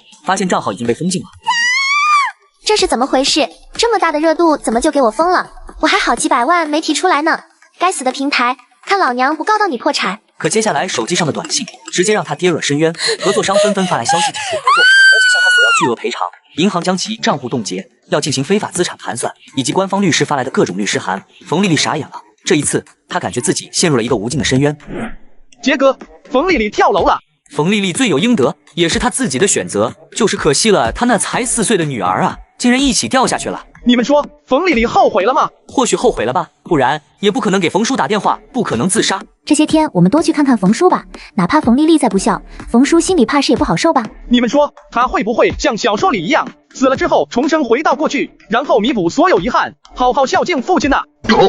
这种狗血小说你也看，还不如多想想马上进行的农产品比赛呢。让你去报名收集村里优质蔬菜的事，你办的怎么样了？放心吧，杰哥，都办妥了。不过我听说马家沟那边也会参加，带队的是柳如烟。这群人真是奇怪，明明是女孩救了他们父亲的性命，他们反而要好心女孩赔钱。要不是刚好被杰哥等人撞见，估计女孩就被欺负了。云城优质农产品大赛终于拉开了帷幕，阿杰一行人带着精心准备的菜品来到会场，正好遇见了特意打扮了一番的柳如烟，宛若邻家女孩一般。李清洁，好久不见。马家沟因为之前的事情，大部分人都离开了村子，人口一下子少了很多。而柳如烟通过这些天的直播带货，也帮马家沟的人稳定了收入，村民们都对她巴结有加。可阿杰看到她，只是面无表情的点了点头，然后径直走进了展馆。柳如烟看着阿杰的背影，眼中的笑容瞬间消失，心里泛起一阵苦涩。曾经站在李清洁身旁肩并肩的人，是她柳如烟自己啊。虐夫一时爽，追夫火葬场。可怜的是，他甚至不是我的夫。逛了一大圈之后，夏沫等人皆是满脸兴奋。这次我们的白菜绝对是第1名，其次就是马家沟。没想到啊，马家沟居然还有这么好的菜，这些都是杰哥你的功劳吧？阿杰没有说话，微笑着点了点头。如果没有意外，龙飞科技公司的产品应该是第3。理论上来说是这样的，比赛嘛，总不可能是完全公平，评委的评论也发挥着巨大作用。你的东西再好，他们看不上也是没办法的。好了，别想那么多了，好不容易进趟城，咱们去集市上逛逛吧。与此同时，龙飞科技公司里正在召开员工会议。这次的农产品大赛第1，我们志在必得，这关乎到我们公司后续的生产问题。老子不管你们用什么办法，必须得给老子办好了，不然都给老子卷铺盖滚蛋！放心吧，董事长，我们会办得漂漂亮亮的。这次比赛除了昆菜村和马家沟稍微强一点，其他的都不在话下。昆菜村、马家沟，我记得不是只有马家沟的农产品不错吗？是因为那个李清洁，他好像对这方面挺有研究的。我记得那家伙有点难缠啊，我们之前提出垄断他们村子的菜来着，后来因为一些原因没成，怎么现在又多出个昆菜村了？董事长是这样的，李清洁和马家沟的人闹翻了，后来去了昆菜村，现在他们的势头挺猛了，已经完全盖住了马家沟。这李清洁搞什么鬼？整天没事乱飞，把市场都搅乱了。还有，你们市场调研部是干什么吃的？人事部又是干什么吃的？李清洁好不容易离开马家沟，你们为什么不提前挖过来？简直就是一群废物。另一头，阿杰带着夏沫离开了展馆没多久，龙飞科技的人就找了过来。自我介绍一下，我是龙飞科技的公司代表周生，请问你是负责人吗？你们什么事？别那么紧张嘛，我们只是想和你们谈谈。有什么好谈的？咱们又没什么交情。俗话说一回生两回熟吧，大家都是同行，这次比赛都是为了取得好成绩，咱们可以互相交流一下，这样要不咱借一步说话。与此同时，马家沟柳如烟那边也被龙飞科技找上了。刘小姐，我们是来给你个机会的，我们知道马家沟现在的状况不是很好，你一个人撑起整个村子不容易，我们有个建议，对你和马家沟都有好处。你说什么？让我们退出比赛？没错，这样大家都有好处吗？反正大会评委都是我们的人，到时候你们也拿不到第一，只要你们退出，我们愿意给出一大笔补偿，甚至可以资助你们村子建设。你把我们当作乡巴佬了吧？要是评委都是你们的人，你们又何必来让我们退出呢？至于补偿，我们昆菜村不缺这点，村子的建设我们早有规划，就不劳你们费心了。这次的冠军我们拿定了。你们敬酒不吃吃罚酒，这就不装了，这就是你们上层人士虚伪的面目吗？要是我没猜错，等我们真的退赛了，你们恐怕连所谓的补偿金都不会给我们吧？我承认你有些小聪明，不过也仅此而已。虽然我们无法操控比赛细节，但是让你们的展品出点意外，又或者让你们的蔬菜基地完蛋，还是能做到的。告诉你们吧，地下势力我们也是认识的，要是你们不听话，我们就派人去你们村子，到时候你们出了什么意外，甚至有人受伤，可就不怪我们了。什么？你还打算让黑社会跑我们村子搞破坏？怎么说呢？还真是随时欢迎啊！你别以为我是在开玩笑，我们说到做到。我也没开玩笑啊！你们要是敢来，我们昆菜村可不会客气。你们这群泥腿子，给我等着！话分两头，阿杰和夏沫逛着市场，忽然听到高一阵吵闹声，前面出什么事了？那个女孩不是我们村的小雅吗？阿杰和夏沫对视了一眼，赶忙凑上去看看发生了什么。谁让你救的？赔钱！我爸倒了就倒了，你凭什么救？你有行医资格吗？你就动手，看看现在把我爸身体搞成这样了，你说怎么办？这是怎么回事？好心没好报呗。那个老头自己在街上溜达，突然因为疾病晕倒了。这小姑娘心善，又懂一些急救知识，就跑过去救人了。人倒是救过来了，可现在好了。那老头一直说他胸口疼，非说是被小姑娘压断了骨头，嚷着要他赔钱呢。那老头真是白眼狼，好心没好报。要不是那小丫头救他，他估计已经凉了。现在居然还讹人家，道德败坏。我觉得他一家都不是好人，你看看老头不是好人，那4个儿子也是蛇鼠一窝。听着周围人的议论，阿杰大概明白了事情的经过。黄小雅是我们村里出来的第一个大学生，读的是医科大学。之前她还给家里传过信，说是找了个有钱的男朋友，出去环游世界了。没想到在这里遇见他了。我以前在医院干过，我有资格证的。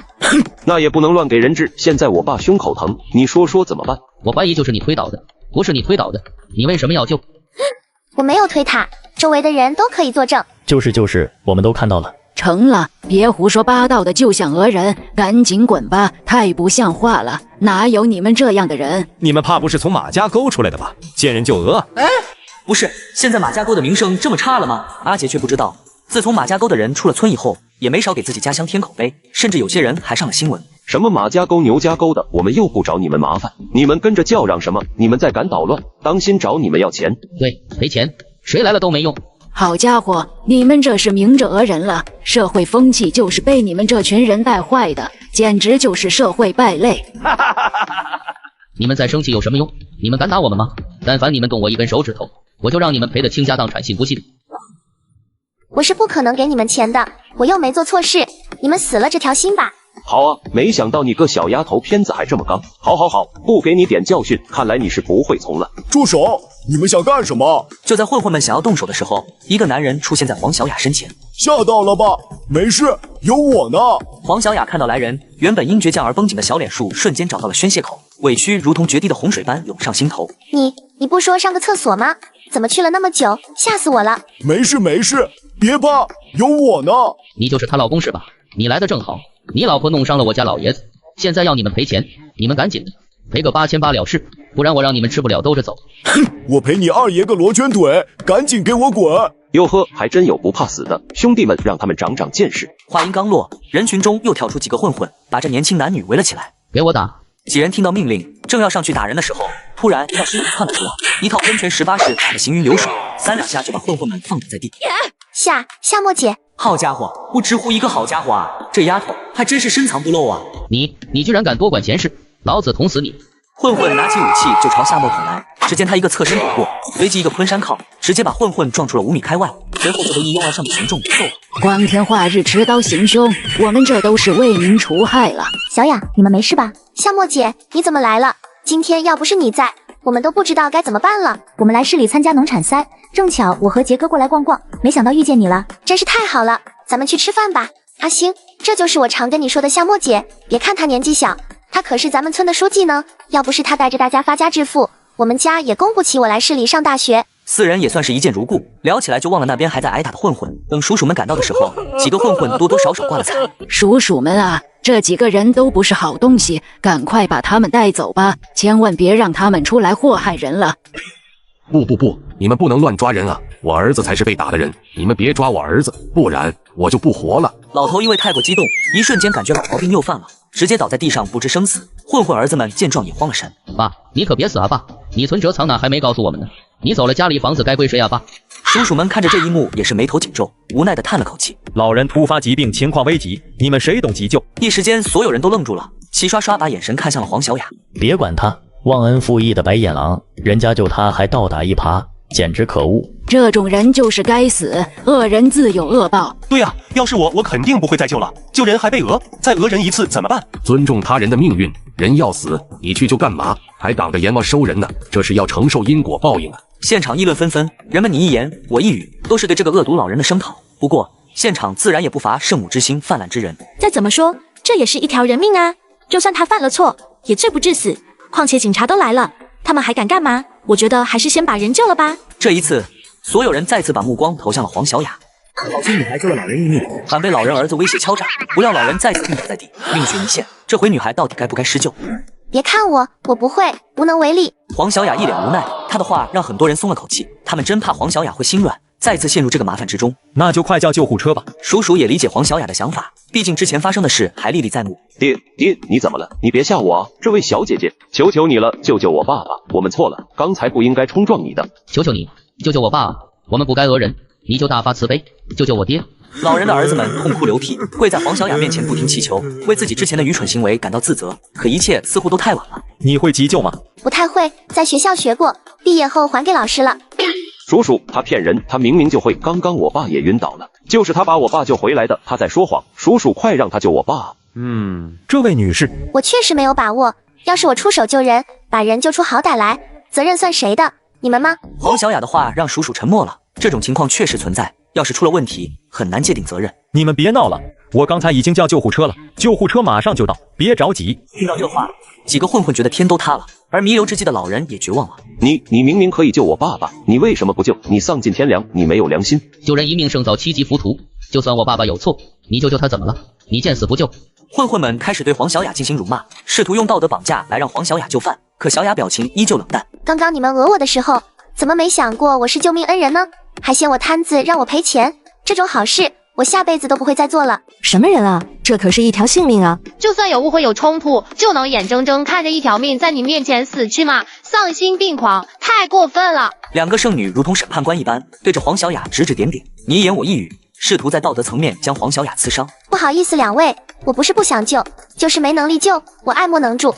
我看啊，根本就不是爱莫能助，是公报私仇吧？仗着自己有点本事，就可以决定别人的生死，简直太不要脸了！还装作楚楚可怜的样子，说什么不是不想救？你想不想救大家不清楚吗？虚伪！这一番话让黄小雅脸色难堪，她原本坚定的心也开始动摇。怎么，人家不会救人，你就道德绑架？人家都说不会了，你非要说人家会救人救出好歹来，你们俩负责吗？你有什么人？我们说话管你屁事！我不是什么人，但你又算什么东西呢？凭什么道德绑架人家救人？我就想问，如果小雅把人治出好歹来，是不是你们负责？如果你愿意承担责任，那么简单，你签字，我们救人；要是不敢签，就把你那碗口大的嘴巴闭上。救人是你救的，承担责任应该也是你承担，否则你随便出手把人故意致死了，那不是陷害我们吗？那你们在旁边避什么？又当又立的，又不敢承担责任，还挑唆别人去治病。要说治病，你们不也能治吗？你们胸口的吊牌都写了云城医科大学学生，云城第一医院实习医生。周围的人听到这话，纷纷将目光投向那两个女孩。哟，没想到还有2个实习医生啊，那感情好啊！救死扶伤不是你们的责任吗？你们总不能见死不救吧？二女听到这话，赶忙将胸牌摘掉，可显然已经来不及了。别藏了，我们都看到了。你们刚才不是说吗？见死不救跟杀人有什么区别？你们现在可以大显身手了。刚才还在高高在上指责别人，现在事情落到他们头上，瞬间慌神了。这个嘛，刚才嘲讽人家的时候不是很欢乐吗？现在到自己头上，怎么就不上了？虚伪，双标！这就是云城医科大的学生吗？原来他们大学生都是这样的。一道道刺耳的声音，如同尖锐的利刺般扎入二女心房，而老人的混混儿子们仿佛看到了救命的稻草，赶紧抓住这最后的希望。求求你，救救我爸！求求你们了！你们医生一定有办法的，只要能救我爹，让我们干什么都行。我们就一个爸爸，不能失去他了。二女怨恨地看了阿杰他们一眼。可恶，都是你们，不然我们怎么会被逼到这个份上？太可恶了！你们2个要是会急救，就救这个老人吧。叔叔都这么说了，二女也没了拒绝的理由。要是再不答应，估计以后工作都保不住了。放心，交给我们吧，哪怕承担责任又如何？我们可不会像某个人一样，一点医德都没有。都到生死攸关的时候了，还在斗争。儿女讥讽一番后，就开始对老人出手了。没想到一通操作之后，老人直接挂了。没错，挂了。我们尽力了。对不起。二人脸色极其难看，他们知道闯祸了，眼中满是惊恐。原本想在众人面前秀一波操作，没想到弄巧成拙了。你们居然治死了我爸爸！可恶，赔钱！老人的儿子们恢复了之前的状态，直接把儿女围了起来，眼神中充满了愤怒。你们这些庸医，赔我爸爸的命来！你们不是说能救吗？现在我爸死了，你们要付出代价。周围的人看到这一幕，都把头偏向一边。这两圣母女孩就是自作自受，没人同情他们。你们怎么能这样？我们已经尽力了，你们不仅不感激，竟然还怪我们。你们也不是好人，故意致死我爸爸。你不赔钱，我就让你们赔命。都给我冷静点，不要冲动。叔叔见状赶紧阻止，把老人的儿子们控制住。这是医疗事故，我们会调查清楚的，你们不要乱来。在这场混乱中，阿杰等人静静地看着，有些事情只有亲身体会了，才知道别人的痛苦，就是不知道他们后悔了没有。黄小雅，都是因为你，如果刚开始你出手，不就没事了？你心肠真歹毒啊，居然这样坑害我们。对，就是因为你，黄小雅，你明知道那几个人什么德行，却不阻止我们，还让我们往火坑里跳，你良心不会痛吗？黄小雅都懵了，怎么也没想到这两货会把责任推到自己身上。不是，这关我屁事，我拿刀架你们脖子上逼你们了吗？你们非要站出来装逼的，现在被针对了怪谁？你！二女被黄小雅说得哑口无言，脸色青一阵紫一阵的，好看极了。还有你这小彪子，怎么把你给忘了？你也是害死我爹的罪魁祸首。你要是早点答应救我爹，他怎么会死？你也要负责赔钱，不然我们没完。对，你也不能放过，你也要赔钱。听到几个人把矛头转向黄小雅，二女心里莫名的有些畅快。你以为你能逃得掉吗？还不是被逼上了。几位大哥，你们要找就找他，他是始作俑者，不关我们的事。如果他一开始出手，那就没事了，他就是故意的。黄小雅是吧？我们记住你了。你以为不出手我们就放过你了？这个仇我们记住了。你们记不记住他我不知道，我建议你们还是担心下自己吧。你们知道刚才的行为已经严重威胁到他人人身安全了吗？还有你们有没想过，刚才踢翻的那摊子东西值多少钱吗？你们要是没钱赔偿，估计是出不来了。那又不是我们故意推翻的。再说了，那一堆破烂值多少钱？别讹人啊！黄小雅眼睛一亮，感激地看了阿杰一眼。值多少钱？你们或许不知道吧？这些东西都是我和阿星周游各国的纪念品，别说对我们意义非凡了，单从他们的实际价值来说，你们就等着进去蹲一辈子吧。稍后我就会发账单给叔叔们，希望你们到时候还能笑得出来。随着混混们被带走，这件事也算是尘埃落定。阿杰二人回到展厅，立马就听到了坏消息。杰哥，和你想的一样，龙飞科技公司还真要搞幺蛾子，你真是太神了，这都能预测到。那你们怎么解决的？嗨，一群暴力团伙而已，我们昆彩村又不是没遇到过。再说了，我们不是还有陈伯温、陈军士在吗？我还期待他们来呢，那样就可以好好教训教训那群不法分子了。别整天打打杀杀的，我们可是老实本分的种地人。咦。